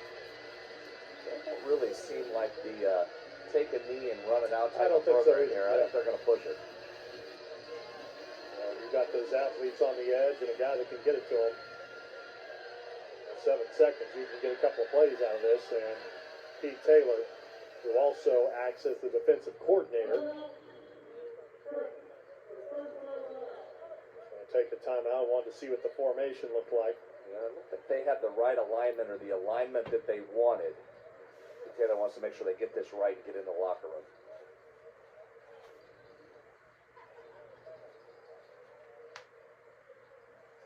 That's 7 seconds remaining. Couple of timeouts for Martinsburg. Leading by 15, 28-13. One of the huge keys for Martinsburg already has been field position, Travis. We've mentioned it a couple times starting in Princeton territory. Right now they hold a 19-yard field position advantage. They always say if you're plus 10 in field position, at least at the college level, you win those games about 95% of the time. Martinsburg living with a 19-yard advantage as we look to go to the half.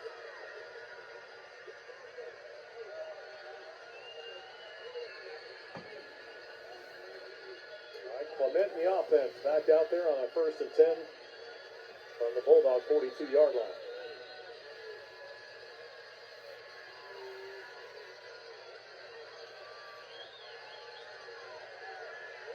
Gideon and Jacobs are the speed merchants. You see Princeton back to high safety look, back 20 yards off the line of scrimmage. Clement is going to run it. He's going to spin, and that'll keep the clock running. We'll see if Martinsburg will run it out, and they will. That'll be the end of the first half. So the Bulldogs scored 28 straight points before Dom Collins with that touchdown catch with 7 seconds. Princeton down 15 at halftime, and Joe Mercado is with Dave Walker. In between Princeton's 2 touchdown drives, what led to your better execution defensively? I think we just settled in a little bit. Coming out in a big game like this, anything can happen. We had some penalties in the first quarter, really hurt us offensively, but I thought we settled in. But then we let them back in there, so we got a whole half play. What's the message to the guys at halftime? Hey, just keep doing what we're doing, but we got to eliminate big plays and stop number 5. Thanks, Dave. Thank you. All right, Dave Walker in search of his 9th state title would be Martinsburg's 10th overall. They are halfway home. Bulldogs up by 15 at halftime. 28-13 despite Dom Collins' heroics. Couple of touchdown catches for the senior wideout. Halftime, Martinsburg by 15 on the island.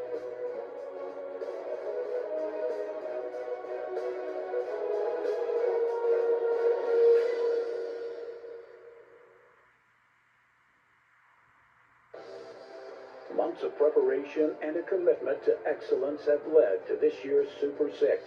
On behalf of WVRC Media and Metro News, congratulations to all the teams. We take pride in being the voice of West Virginia and in providing coverage of the SSAC Super 6. We look forward to many more years of exemplary coverage of West Virginia high school athletics. Metro News and WVRC Media, we're proud to live here too. Halftime, Martinsburg leading by 15, 28-13. Bulldogs scored 28 unanswered points before Princeton scores with 7 seconds remaining until halftime. Back upstairs, Travis Jones along with Brad Howe.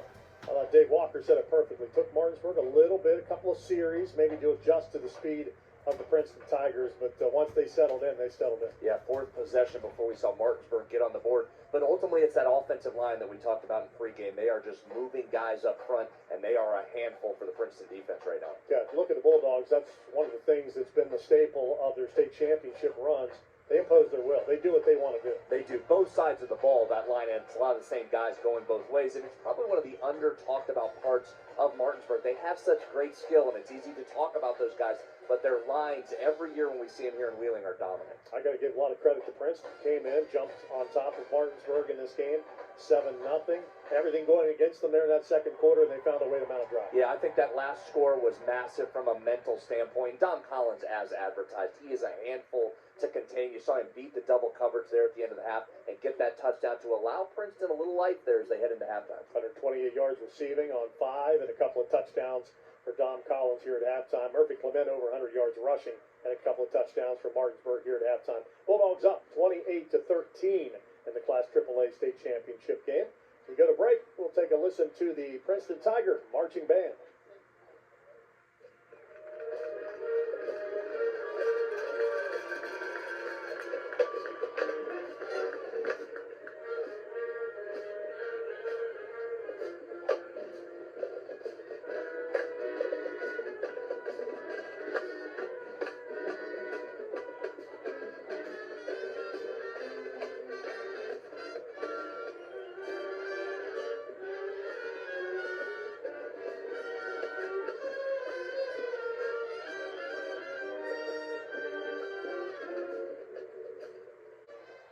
Halftime 28-13, Martinsburg leading Princeton by 15 here at the break.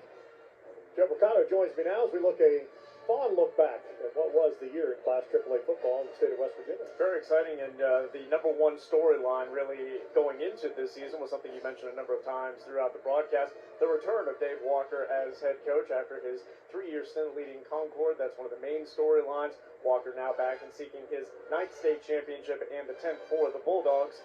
Eastern Panhandle very successful this year, placing 3 teams in the top 7.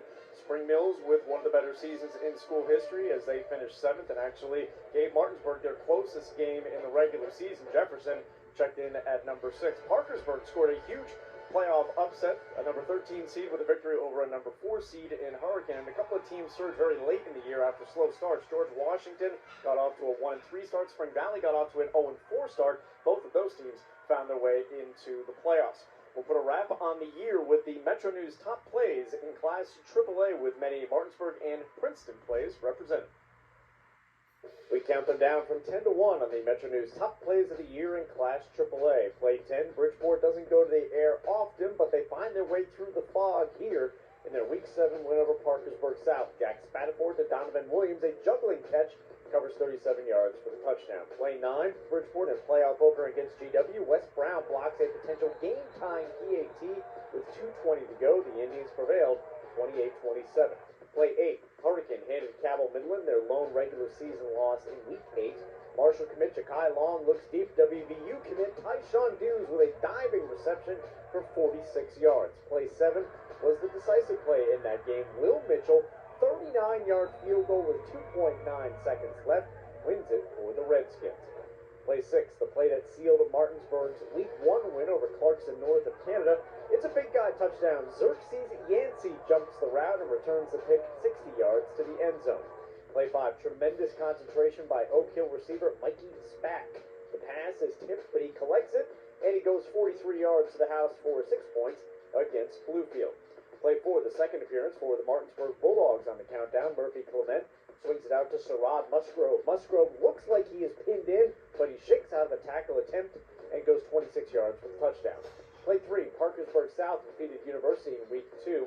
Gage Wright is cruising into the end zone for a touchdown, but he shares the wealth with his teammates, lateraling to Devin Forshey to get the 6. Play 2, one of the main reasons Princeton advanced to the Super 6 was this play, one of the Tigers' 11 touchdowns in their 73-70 semifinal win over Bridgeport.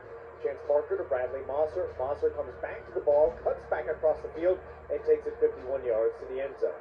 And finally, the play of the year in Class AAA, it comes from the Spring Mills combo, Anderson to Anderson. In their win over Hedgesville, Max Anderson to the end zone, and Xavier Anderson wins the battle for the ball and stays inbounds in a 35-yard touchdown catch.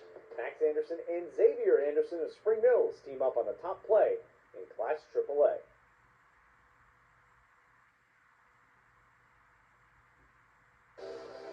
Months of preparation and a commitment to excellence have led to this year's Super Six. On behalf of WVRC Media and Metro News, congratulations to all the teams. We take pride in being the voice of West Virginia and in providing coverage of the SSAC Super Six. We look forward to many more years of exemplary coverage of West Virginia high school athletics.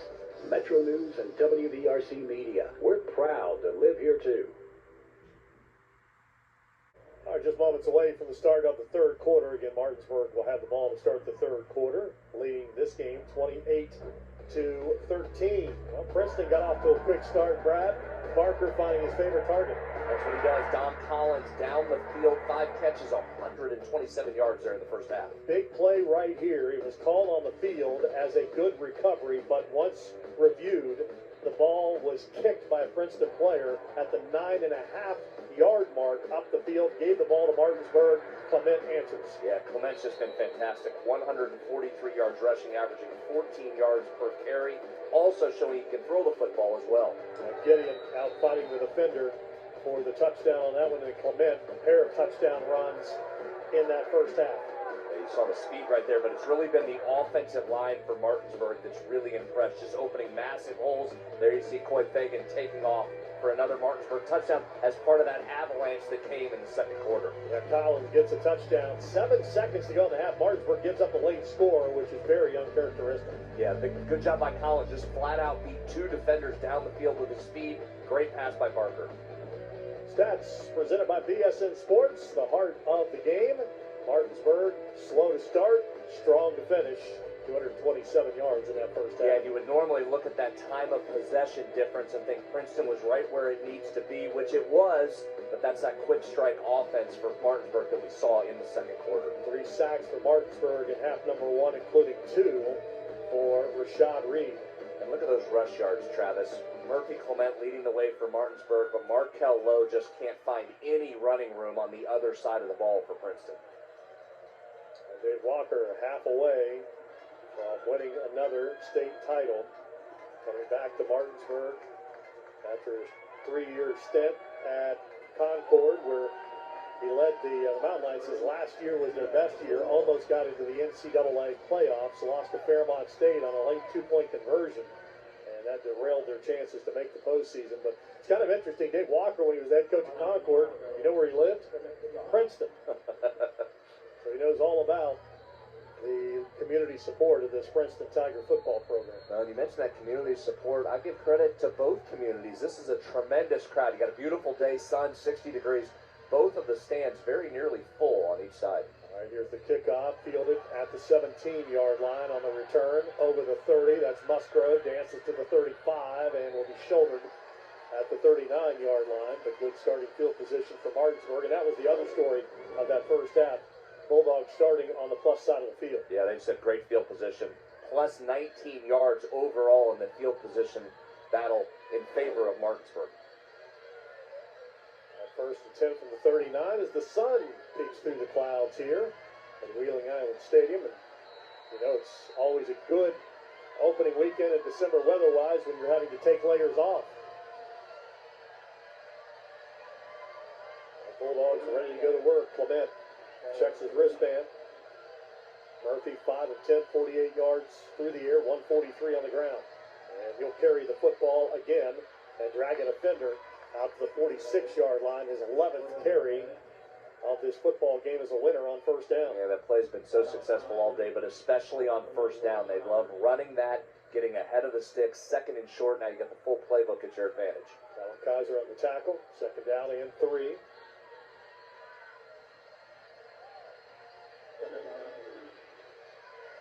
So hard to stop, aren't they? Some of it's just formation. They split the 4 receivers out that forces you to go out and guard them. You can't put an extra safety or an extra guy down in the box because they'll kill you on the outside with their speed and skill.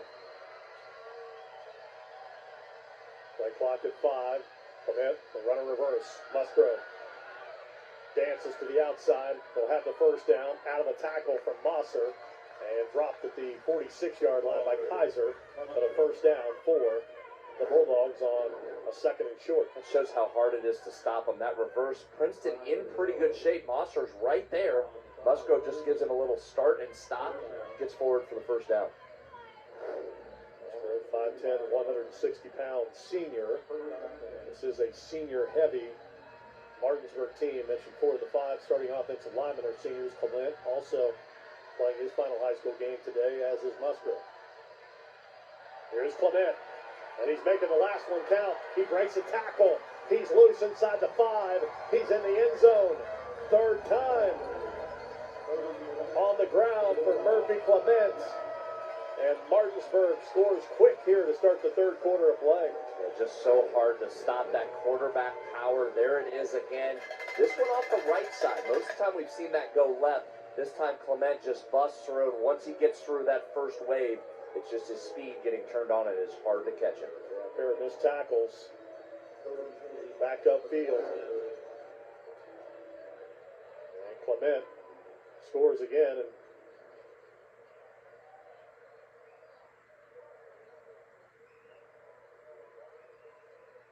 Page comes on to kick the extra point. And it's up. It is good. 35-13. 90 seconds it takes the Bulldogs to score. Murphy Clement closing in on 200 yards rushing. 3 touchdowns in this game for the senior leader for the Bulldogs. Dogs build the lead back to 3 scores.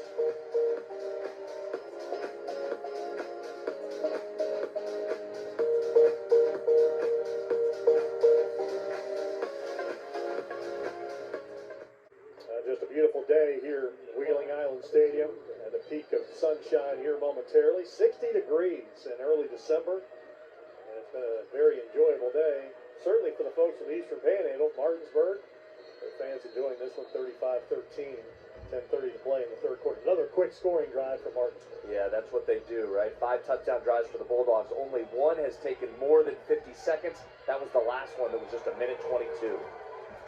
Kickoff, and Howard goes down immediately at the 31-yard line.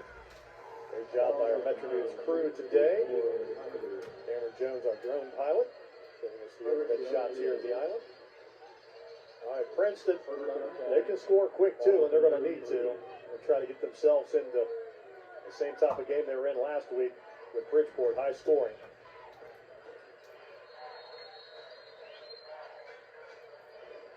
First and 10, ball at the 32-yard line. See Chase Shipley in for Martinsburg. He's the safety that's rolled over on Dom Collins' side. They blow this play dead. It looks like Musgrove is going to come out of the game because of the knee pad issue. Saw that a couple of times here in the first half. These officials' point of emphasis, got to have those knees covered. Safety issue.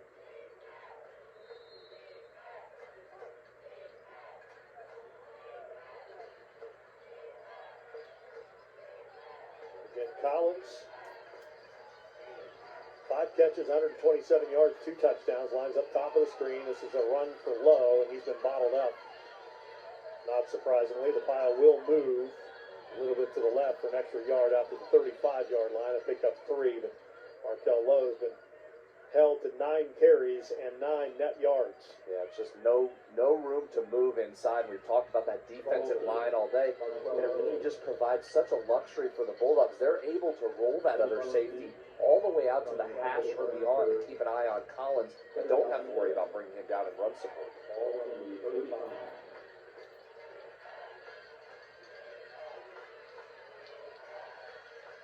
Second down and 7. Opening drive, third quarter for the Tigers.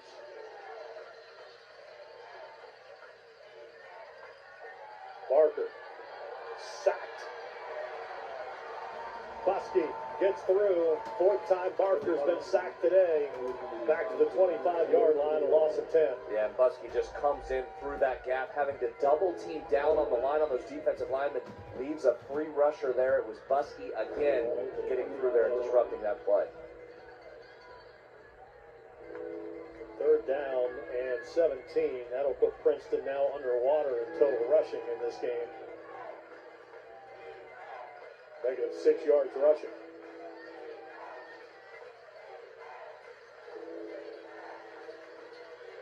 3rd and 17. See if the Bulldogs bring an extra rusher. They will. Barker steps up in the pocket. Escapes out to the left. Throws. That pass is intercepted. It's Dover. Inside the 20 to the 12. And that is just the 3rd interception thrown by Barker on the season. Yeah, he's just Barker back there scrambling, looking for a play. Little miscommunication. Collins was looking to turn it upfield. As you'll see coming up here at the top of the screen, Collins takes off upfield. Barker lets it fly underneath. Dover jumps the route with the interception. Yeah, just all pressure. Barker, happy feet in the pocket, and Collins trying to work back to the quarterback, but Dover undercut it. And I mentioned a couple times in the first half, Martinsburg just bringing those linebackers up, almost stacking them right along the defensive line. It's turning into basically a 6-man front across there for Martinsburg. Clement stands in, throws a strike over the middle, pass caught at the 1, then dropped late, incomplete. And hang on to it down at the 1-yard line. Jacobs can't believe it. He thought he had just an easy post route right here. Hits him right in the chest. And the ball just scoots out there right as he goes down.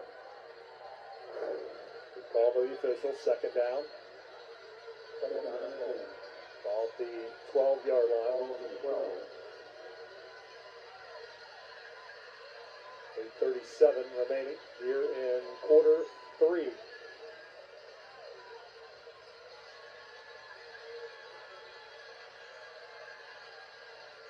Buskey in the backfield. Had a couple of touchdown runs last week. Clement's going to keep it. He gets out of a sack, then goes down late. Right at the line of scrimmage. Kept coming after him, and DiGiacomo was there along with Kaiser. Kaiser gets up a little gimpy. Good coverage at the top of the screen. Clement wanted to throw a post to the right side there, but it was covered by Princeton, so he tucks it. Brought down to line of scrimmage. Right, 3rd down and 10, so the Princeton Tiger defense called on here. Trying to keep this a 3-score game.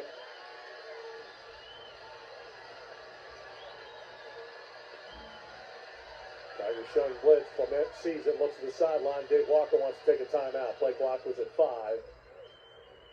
And they'll change the play or the protection and get a timeout here with 7:52 remaining in the 3rd quarter. Martinsburg trying to take control of the game. Deep in Princeton's end. The Tigers have a response when we come back to Wheeling. That barge making its way down the Ohio Rivers. You get a good look at downtown Wheeling. A lot going on here in the friendly city of Wheeling. Big landscape project just wrapping up there in downtown. Enjoy our time here at the West Banco Arena for the Mountain East Conference Tournament in March. There's a fake. Fagan keeps it on the end around the fake. He runs it in for the touchdown. What a great play and a great time to call that. Haven't seen that one all day. Get the defense moving one way. Fake the handoff. Just opened up a big hole. Jordan Cooper with a valiant effort there. But Fagan goes right by him. Well, the Martinsburg run, if you will, 35-6. On the 2nd quarter extended. 7:46, 3rd quarter. Fagan in the end zone. 2nd time today. There's a fake on the extra point. Fagan, the holder, takes the snap and will run it in for the 2-point conversion. 7:46. Bulldogs will tack on 2 more and make this a 30-point lead. That was a fake all the way, wasn't it? I'll tell you what, Brad, when you've got an offensive line that can block like these guys, I mean, you can do about whatever you want back there in the backfield. Well, and you see that penetration. I mean, they're 3 and 4 yards deep into that end zone with a push. We talked about them in pregame. We said how dominant they were, how good they were up front, and that has certainly played out on both sides of the ball today for this Martinsburg Bulldog team. The interception from Dover sets him up on the short field. Fagan, big part of that. There's Rashad Reed, number 50. also at the touchdown celebration. So not over yet, but the Bulldogs are starting to feel a potential 10th state title.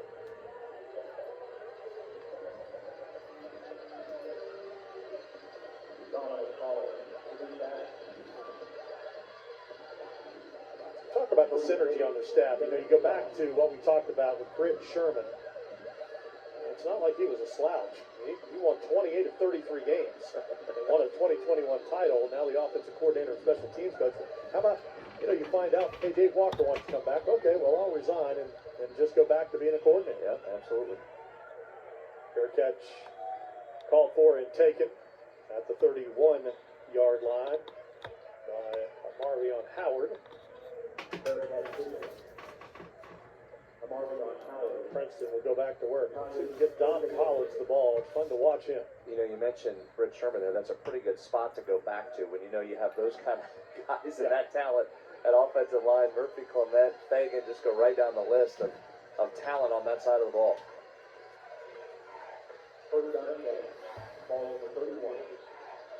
First and 10, Princeton. Tigers have given up 2 touchdowns here in the third quarter. Lowe goes out of the backfield. Receiver screen to Mosser. Good downfield blocking. Mosser breaks a tackle. Center of the field. Mosser will have a first down before the Bulldogs try to rip the ball from him. And Eli Campbell involved in a little extracurriculars. Number 60 there for Princeton. We get no flags. And Campbell's got a little mean streak in him. Dad played at Virginia Tech after transferring from VMI. And I mentioned he's headed to the Air Force Academy. Came out to the 44-yard line on the first down. Had some Ivy League and FCS offers before committing to the Air Force. He camped at West Virginia and Virginia Tech. Yeah, that's a great football program he's going to out there at Air Force, having another good season this year. And probably a dream for an offensive lineman, right? You don't have to worry too much about pass blocking there. You're just going to line up and try and smash people. You like to run downhill. That's a good program to go to, any of those service academies. It's a nice call right there by Princeton. I like that. We've talked about this Mosser matchup on Musgrove. Musgrove's done a fantastic job of keeping Mosser in front of him, but that's a good way to get him the ball. One of your playmakers try and get him in space. To the ground. Low with some space for the first time in this game. Crosses midfield, and Musgrove will get him out of bounds down at the Martinsburg 44-yard line. So Lowe finally takes a snap in this game and doesn't see a gray jersey in front of him. Yeah, good job up front. Great at the point of attack, and you see Lowe bounce outside, shed a blocker, put his shoulder down and get some yards. He's probably thrilled to have a little bit of green space there to work in. You notice the Princeton face mask? It's kind of old school. Kind of, you remember when we were kids and they had the hutch? You know, helmets? So I think they're so old school, they're the brand new version, right? You're seeing that on some of the NFL guys, that new look. First and 10, ball at the 44-yard line. Barker blows, fires. Collins makes the catch in traffic. High points the ball down the 11-yard line. Well, I like Barker. He throws a good ball. When they give him time, he can get the ball and push it downfield. And then there's Collins again, running right through and in between the double coverage, then climbing the ladder to make the catch. Excellent execution. Well, Princeton might ultimately lose the war here today for the state championship, but I think Don Collins is cementing his Kennedy Award candidacy for sure. No question. 6th catch of the afternoon for Collins. And he comes tight to the formation. And they'll pass it to him on a scrape route. Juggles it. 3rd receiving touchdown. We've got a marker down on the far sideline. That's going to be a shame for Princeton because that's the first time we've seen that set today. Brought him tight to the line, motioned him as a way to get the ball in his hands. Yeah, this one will come back.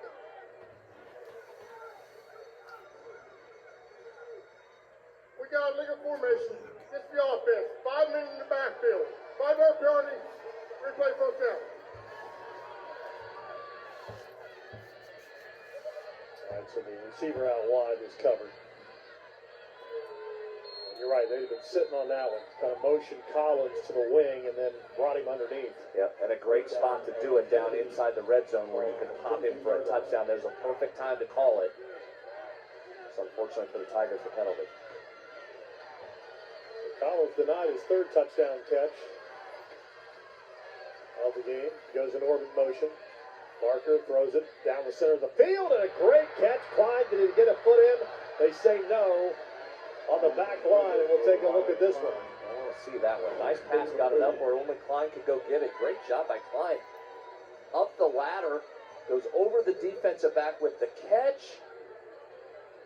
Ooh, may have tapped the toe. I think he's got it. May have tapped the toe. Ball comes that out. Ball, yeah, Ball comes out. You got to catch it first. Well, we were so excited about the toes. But that was great work with the toes, though. Caught it, looked down, got the tap. I was excited to see. Well, we're just going to tack on another great catch here in Wheeling. That's what we see. Keith Taylor's arm there. See how far he got that challenge flag out there. Right, second down, 15. Barker looks left, throws, and Collins tightly covered that time. Buzzed over, all over him, incomplete. Dover knew the route that was coming there, didn't he? He was ready for that one. So third and 15 and 2 down territory here. 6 minutes to play in the third quarter for Princeton. Barker's numbers 10 of 22, 224 yards, 2 touchdowns, does have the 1 interception. It set up the Martinsburg touchdown on the last possession.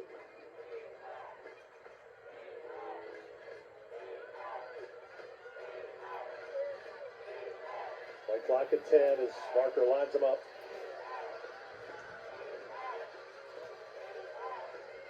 Barker looking, Collins all the way, overthrown, incomplete. Tough window right there for the sophomore to stick that ball in there. Working not only against the corner, Malachi Williams, but also the sideline. Buzz Dover also involved in the coverage. Fourth and 15 for the Princeton Tigers, deep in Martinsburg territory at the 16-yard line.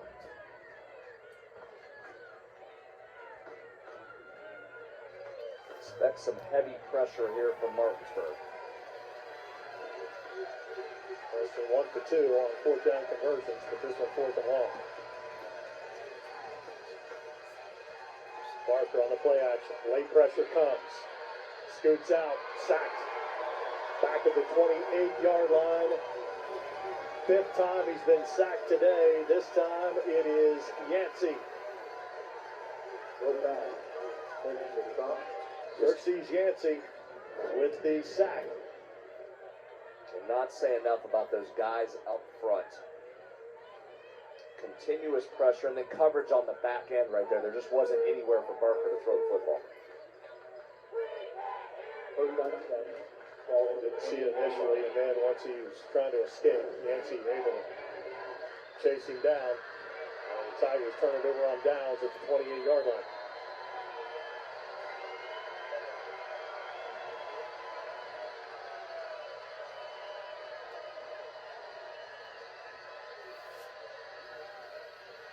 Comes Buskey, breaking tackles.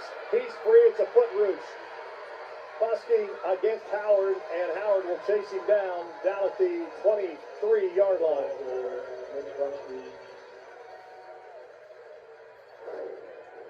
Just nothing fancy there from Martinsburg. Just once again up the interior of that line. Buskey keeps churning, just running through the arm tackles there, the Tigers for the big play.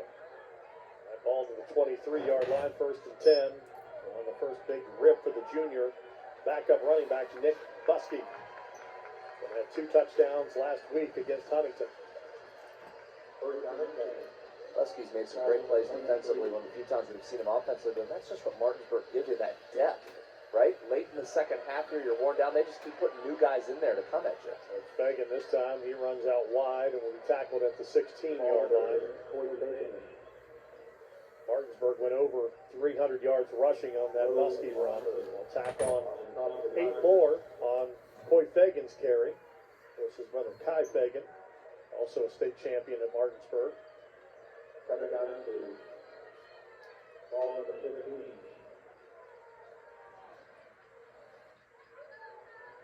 Look at that number, 309 rushing for Martinsburg, -6 in this game for Princeton. Yep.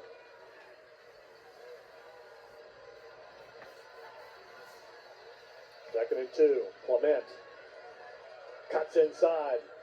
Has it at the 5, and he will extend the ball for the touchdown. What a run. And there it was again, Trav, that right side of the line where you got Hancock on the outside of the tackle, kicking out, guard Reed kicking down in. Watch this hole that opens up on the right side as Clement bounces it, cuts through there. Clement lowers his shoulder, drags the guy into the end zone. Tremendous effort. Scores a touchdown. Half loses the britches.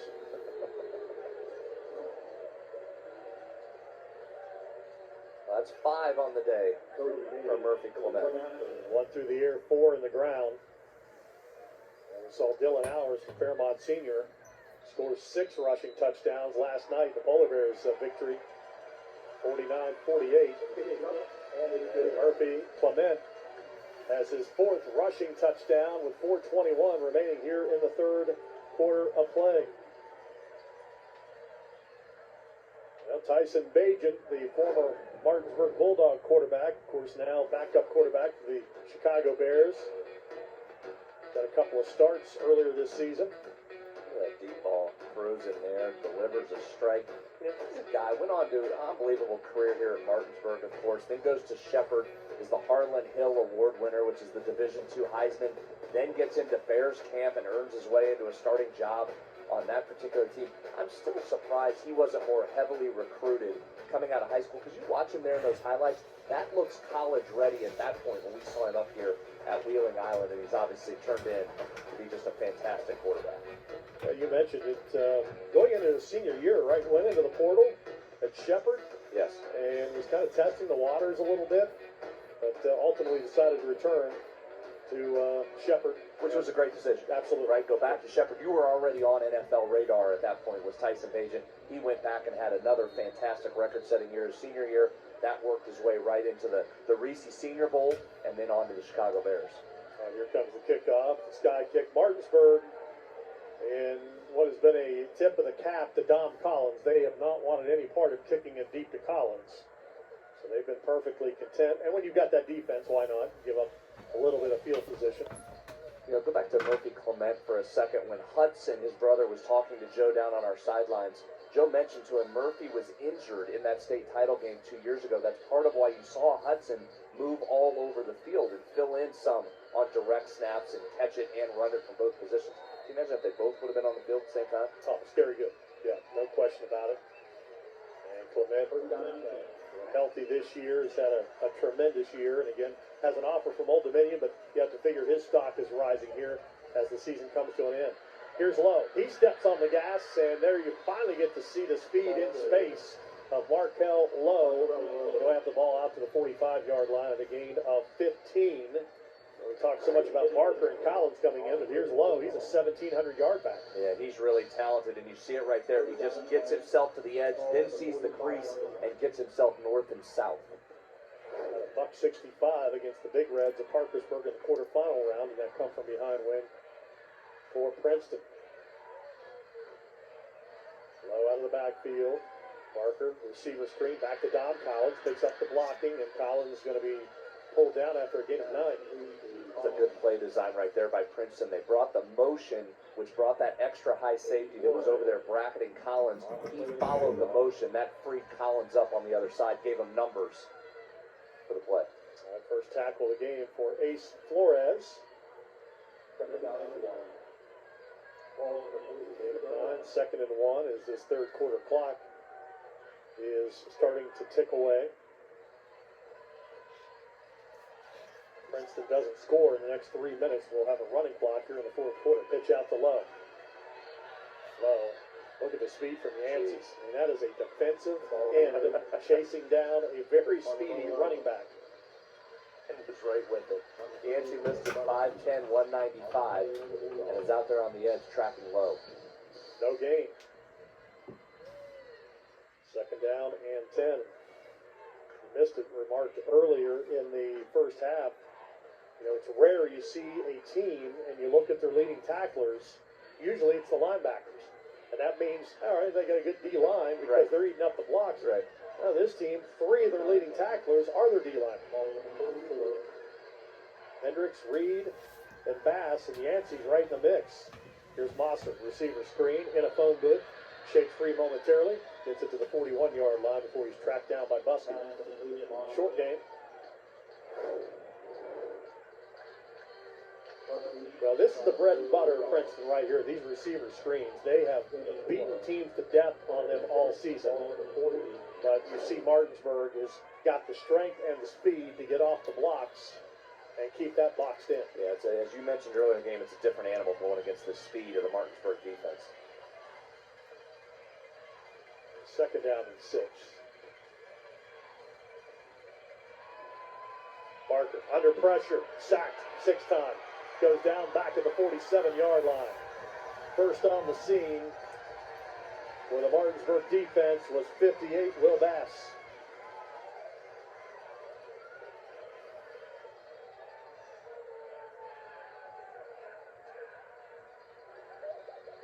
Creates so many problems defensively. That time I happened to be watching the right side of the Princeton line where Eli Campbell is, and he's doing a great job today. But Martinsburg just makes it so tough. They stack Jacobs right on top of the defensive lineman and force Campbell to make a decision. What are you going to do? Which one are you going to take? He tried right there to hit one and then hedge off on the other. It's just so hard because of their speed. And keep in mind, this Princeton offensive line, they got 2 sophomores and a freshman out there starting. Barker in trouble again. He is sacked. Back-to-back plays. And right now, they're just teeing off. E.J. Hendricks will get this one back to the 45-yard line. And that was Reed, just blew by there and disrupted it. Hendricks there to clean it up. So the Tigers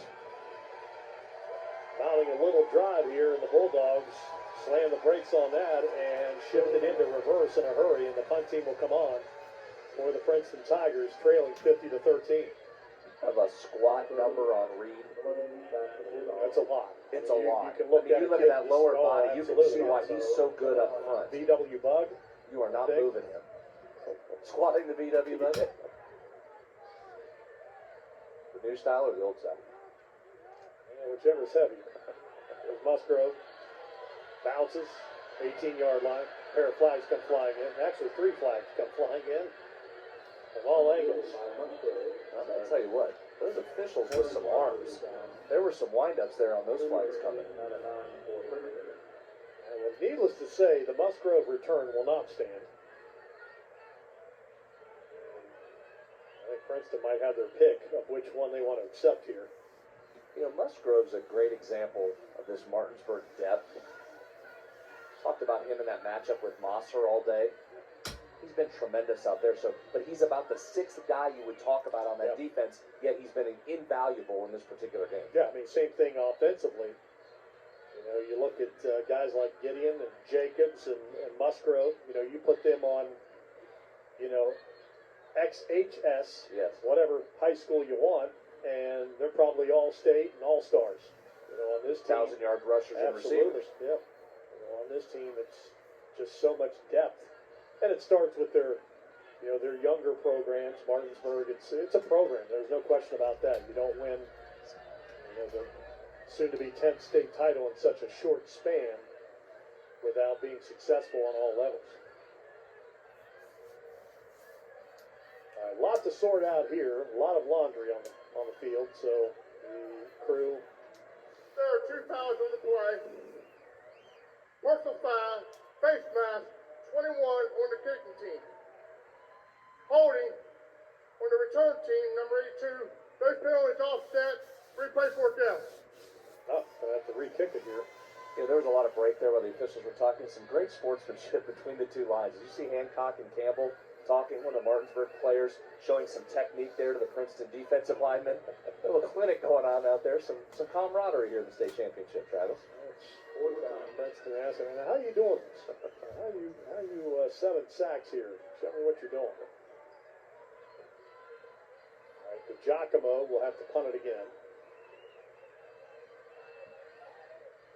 13 seconds remaining in the 3rd quarter. You know, we've mentioned those 2 guys a bunch. Campbell, as you said, headed to the Air Force where he'll continue his football career. Hancock headed to West Virginia University. You know, he was down to James Madison and WVU. Almost went to James Madison. Luckily for him, he did not. Kurt Signetti, West Virginia graduate, Morgantown High graduate, just took the job at Indiana after a hugely successful run at James Madison. Musgrove on the return. Outside the numbers. Looks for the cutback. Oh, nope, I'm just going to go this way. And he throws his shoulder in the climb. Out at the 43. What a spin move there at the end. That's a good way to burn out the clutch right there. End of the third quarter. Martinsburg 12 minutes away from another state title.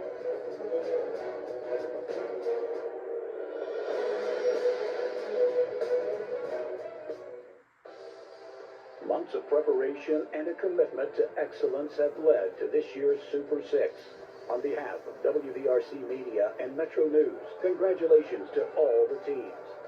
We take pride in being the voice of West Virginia and in providing coverage of the SSAC Super 6. We look forward to many more years of exemplary coverage of West Virginia high school athletics. Metro News and WVRC Media, we're proud to live here too. Your West Virginia Toyota dealers, proud to be the official partner of the WVSSAC, supporting high school sports all across West Virginia. Toyota, let's go places. Well, Murphy Clement has gone to the end zone 5 times in this game, 1 through the air, 4 on the ground. Martinsburg will snap it to start this fourth quarter with a 50-13 lead. You know, Martinsburg in that third quarter, 145 yards of total offense, all on the ground. Only attempted 1 pass there in the third quarter. 324 for the game, 14 yards per carry for the Bulldogs. And Clement is going to throw this one. Flips it up, looking for Musgrove. He broke open late, and overthrown. Howard beaten by a step on the play, incomplete. Clement had to let that go right before he wanted to. Low in there with some pressure to Giacomo in there as well, and Clement could not hold it for the extra beat he needed for Musgrove to clear. You and I were talking, where does Murphy Clement kind of project in college? At what position? Such a good defensive player. Is he like his brother? Is he a wide receiver in college? Slot type of guy. That's the thing. Certainly on the defensive side, he's going to play safety, right? Could do that right now. But he's so good on the offensive side with the ball, you'd like to try and get him some carries if you could. Well, Fagan plays running back, as does Buskey, and he breaks free. Beautiful 1-2 combination, got a flag down the field. Buskey tackled at the 15. He'll give up some yardage here on a block behind the play. There it is, that right side that we've been talking about all day. Buskey finds it and just gets straight upfield. And Martinsburg fans, there's your feature back next season. Your junior, Nick Buskey.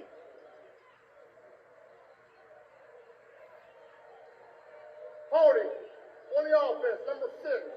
10-yard penalty from the spot of the foul. First down. Gideon called on the hold downfield, but Buskey will still get a gain to the 36-yard line. You earlier today gave an unofficial record to the Clement household. I stand by it. I'm giving one to this officiating crew, and I think I know who it is, but there's one that will, if we had a flag throwing contest, he'd win it. Which one is that particularly? Right there in the middle. All right, the back judge? Yeah. Okay. Lefty, if I'm not mistaken. Hopefully He's played some baseball along the way. he's proven himself. We don't need to see it again or anymore.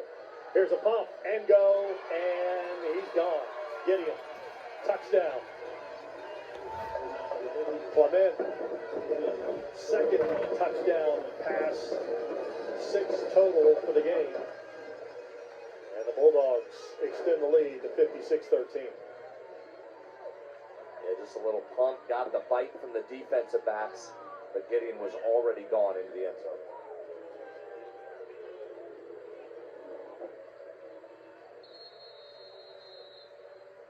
Six now for Murphy Clement.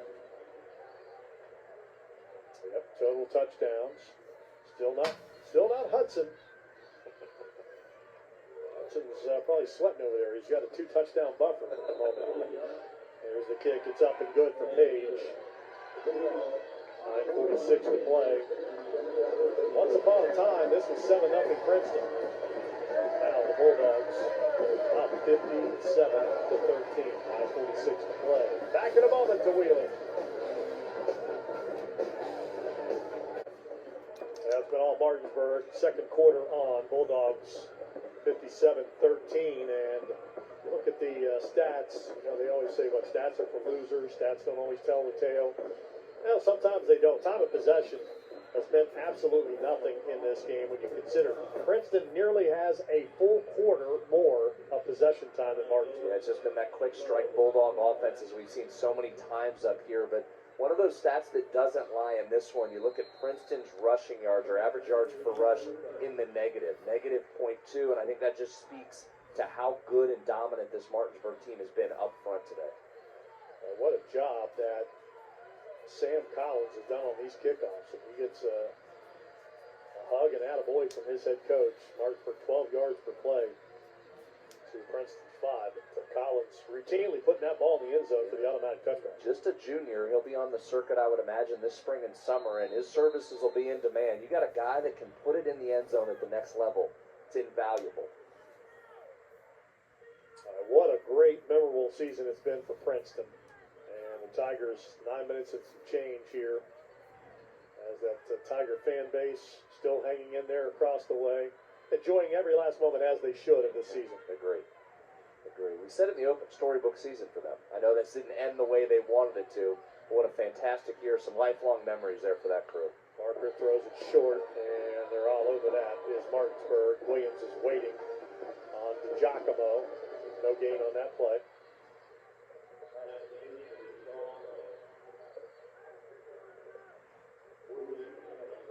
Second down and 10. And for the most part, Martinsburg, I think they've done a good job defensively on Dom Collins. They've doubled him at times, really changing it up, giving him different looks. I agree with you, but doesn't that show how good of a player he is and how dominant he's been? He still went for 169 and 2 touchdowns, and you feel like they've done a good job on it. Yep, no doubt. Tunnel screen, Mosser, little wiggle. Nice move. Tackled by, guess who, a defensive lineman from behind. Running down the field, Mosser is going to hobble out as Hendricks ran him down from behind. Yeah, the future's still bright there. You bring Mosser back, you bring Lowe back. Yeah, Barker returns. Yeah, you've still got some offensive skill there. Yeah, Klein, who we saw go up, almost make a great catch. You got some of those young linemen you mentioned that are learning, having to grow up today, but that'll benefit them down the road. And here's the key for Princeton, quite honestly. They're on the bubble. Quad A, AAA. You know, are they up in the big class, or are they, you know, in AAA with essentially what is going to be the core of AA with a couple other schools, Spring Valley, Bridgeport in particular. So that's going to be a big watch here for these Princeton fans over the next month. This is definitely a team that can reload, make another run next year. Yeah, and obviously created a bunch of confidence among those guys, learn how to work and extend that culture, what it takes to get to this level. And we've seen it so many times over the years, and we've mentioned how difficult it is to come into here in this environment in your first year. Keith Taylor, another look at him. You know where he's going to be tomorrow night? He's assistant girls basketball coach, so he's got to get right to work. Well, I'll tell you the other, he's going to be sitting on the top of a convertible in the Princeton Christmas parade. He's the Grand Marshal. As well he should be. On Monday night. So that will be a nice celebration of a great runner-up year for the Princeton Tigers. Running clock here in the fourth quarter. 6:35. Barker rolls, throws, incomplete. As the clock will continue to wind, in case you're wondering why the clock was moving on these incompletions. Mercy rule is in effect. Go back to the Tigers and the way that this program has built. I mentioned just 2 wins in 2019. They finished 7-3, lost to the COVID map in 2020, won 5 games in 2021, and then lost to GW in the opening round of the playoffs last year, George Washington. They went 6-4. All the way on the bump up to 12 wins this season. Barker pitches it out to Lowe. Lowe makes a cut, and he'll be right at the lead stick. Martinsburg got some younger players in there defensively, and the ball's down to the 45-yard line for a Princeton first down. Great run. Got some space there on the edge.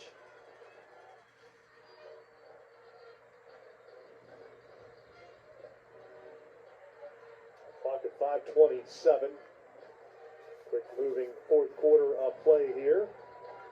And one more state championship game yet to be played tonight. Class Single A, Williamstown and Greenbrier West. Tonight at 7 o'clock on Metro News Television, where we put the wraps on the high school football season. Barker going deep. Mosser back out there after the ankle twist. Good coverage by Musgrove. It's incomplete. 2nd and 10. Well, you know who likes his running clock? Hudson Clement. I may have seen the last of Murphy, however, but Keeps his record safe. keeps his record safe.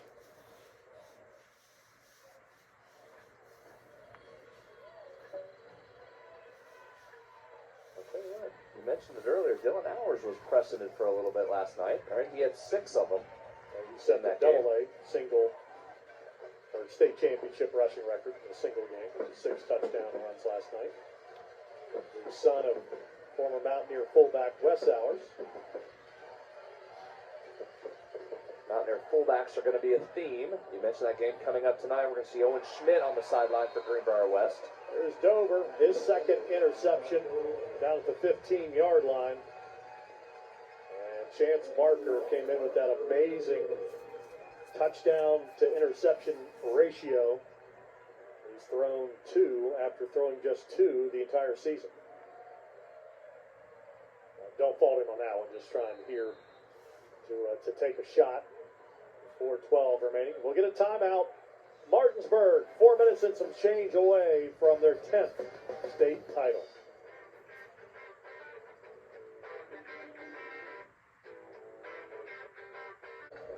Martinsburg's 10th state championship is on the cusp. And Brad, you and I have seen most, if not all of those. And there's one common denominator, I think, in all those games from Martinsburg, and it's been big chunk plays. Yeah, and they did it again today. If you look at their rush plays of more than 10 yards, they have 10 of those plays, Travis. 6 of them have gone for touchdowns, and they have 299 yards rushing just on those 10 big chunk plays. And has been a big part of the big chunks. He's out there again. Keep it on the ground. Hand off going to Muskie. He'll cut it back. And he's going to weave his way all the way out to the 26-yard line. Add 11 more to that rushing total for Martinsburg. That's now close to 370 yards on the ground.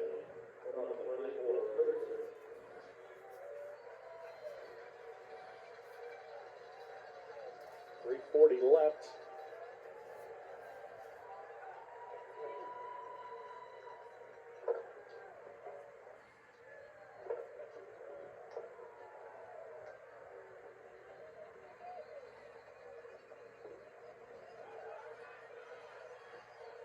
Handoff, nice missed, broken tackle there. Marcus Shantz, backup senior running back, gets a carry in the state championship game out to the 34-yard line.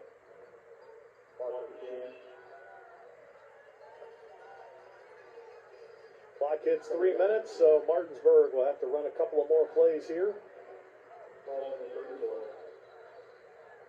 And then number 317 in Dave Walker's high school coaching career.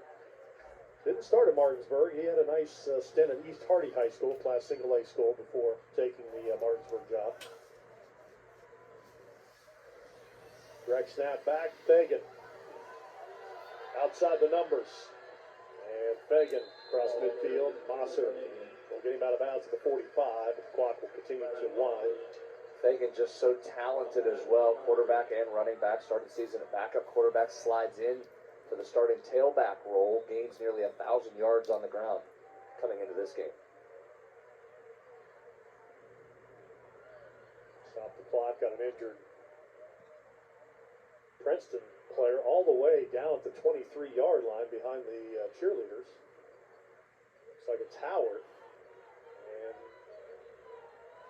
he's literally 27 yards away from where the play ended. Help to his feet. He's got to come out for a play.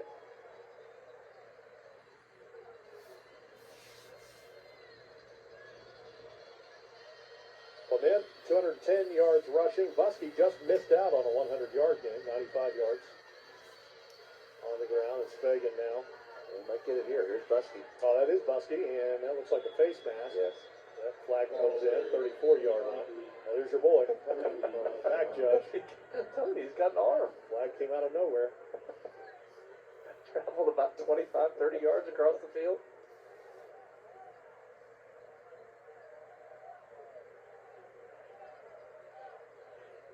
If they wind the clock while we discuss this, so this is going to take a chunk more off. Defense. 15-yard penalty at the end of the run. First down. That should get Busky over 100 yards. I'll wait till they update it officially. Give you his totals. That Fagan was 77. I think that pushes him over 1,000 now on the season. Yeah, you are correct. Got it by a couple of yards. Also, Martinsburg over 400 yards. And with your Dave Walker, how do you keep falling for this? I mean, at this point, you had this done to you 9 times. You got to know something's coming here in the final minute. I think you just got to let it happen, even if you know it's coming. Part of the tradition. Let this class do it a little bit. Well, they execute everything else well. I'm sure this is going to be perfect. Yep, there it is. Perfectly done. I don't think you mind as much today, that 60-degree temperature. Yeah, it might have felt good. They'll take it. All right, the clock winds, and Martinsburg will not have to run another play. It is celebration time, and that sign says it simply. Number 1, Martinsburg Bulldogs, after a year off, are back on top.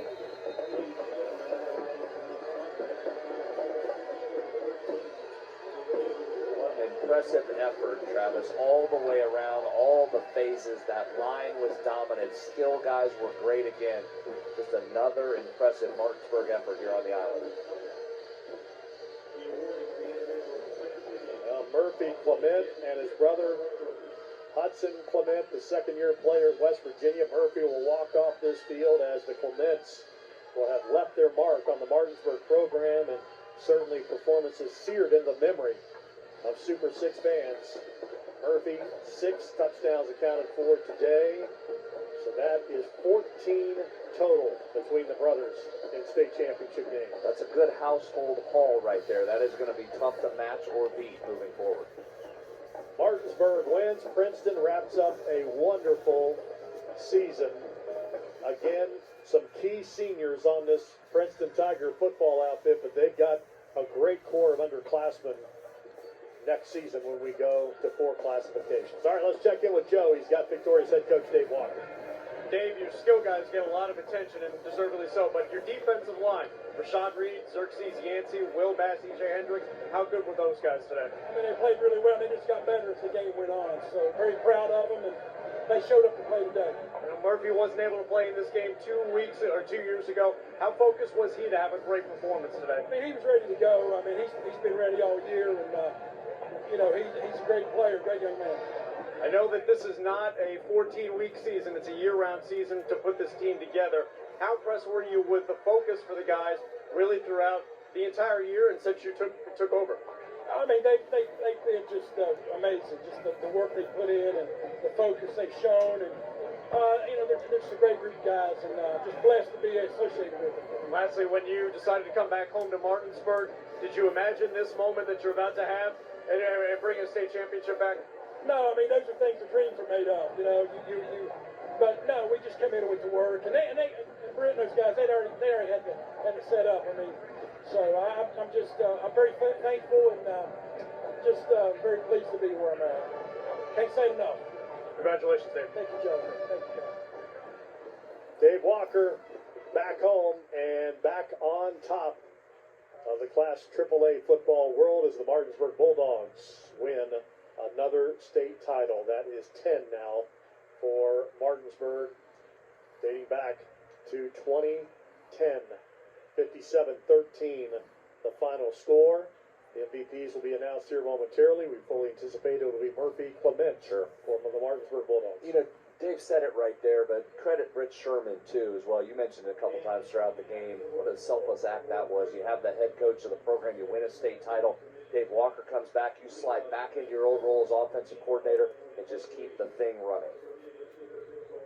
Yeah, they've got it rolling there in Martinsburg. 13-0 record on the season. In a difficult place to schedule. You know, Martinsburg had to get creative this season and pick up Clarkston North out of Canada early in the year, which technically by enrollment was a class single-A school, recognized as a double-A school in the ratings. Also Stonebridge, Virginia had to play boys Latin Maryland, which again single-A as a double-A in the ratings. And that, if you're wondering why Martinsburg was undefeated and the 3 seed, you know, that's why. And it's a ongoing thing for Martinsburg High School. It's a tough place to find games outside of their direct area. All right, Joe has found Murphy Clement. Murphy, I know you had to be disappointed to not be able to play in this game 2 years ago. What does it mean to you to have this type of performance on this type of stage? It means the world to me.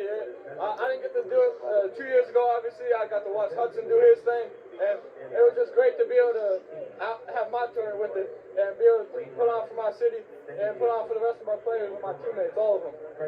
What did it mean to have that guy over there in Hudson watch you do your thing? Hey, that was a motivation. That got me lit. That got me ready for the game.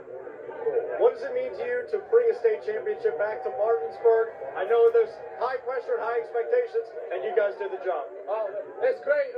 Obviously, we have a lot of them, but add one to the list every year. That's the goal. It's great to be able to come out and add the one to the goal at the end of the season. Congratulations, Murphy. Thank you. Back upstairs. Thanks, Joe. Murphy Clement, 6 total touchdowns, 210 yards on the ground, 82 through the air as the Martinsburg Bulldogs back on top in Class AAA. Congratulations to the Princeton Tigers on an outstanding, record-setting, memorable season. Class AAA State Championship, back to the Eastern Panhandle. Dogs on top for Brad Howell, Travis Jones, and Joe Capello. Thanks for watching this presentation on Metro News Television.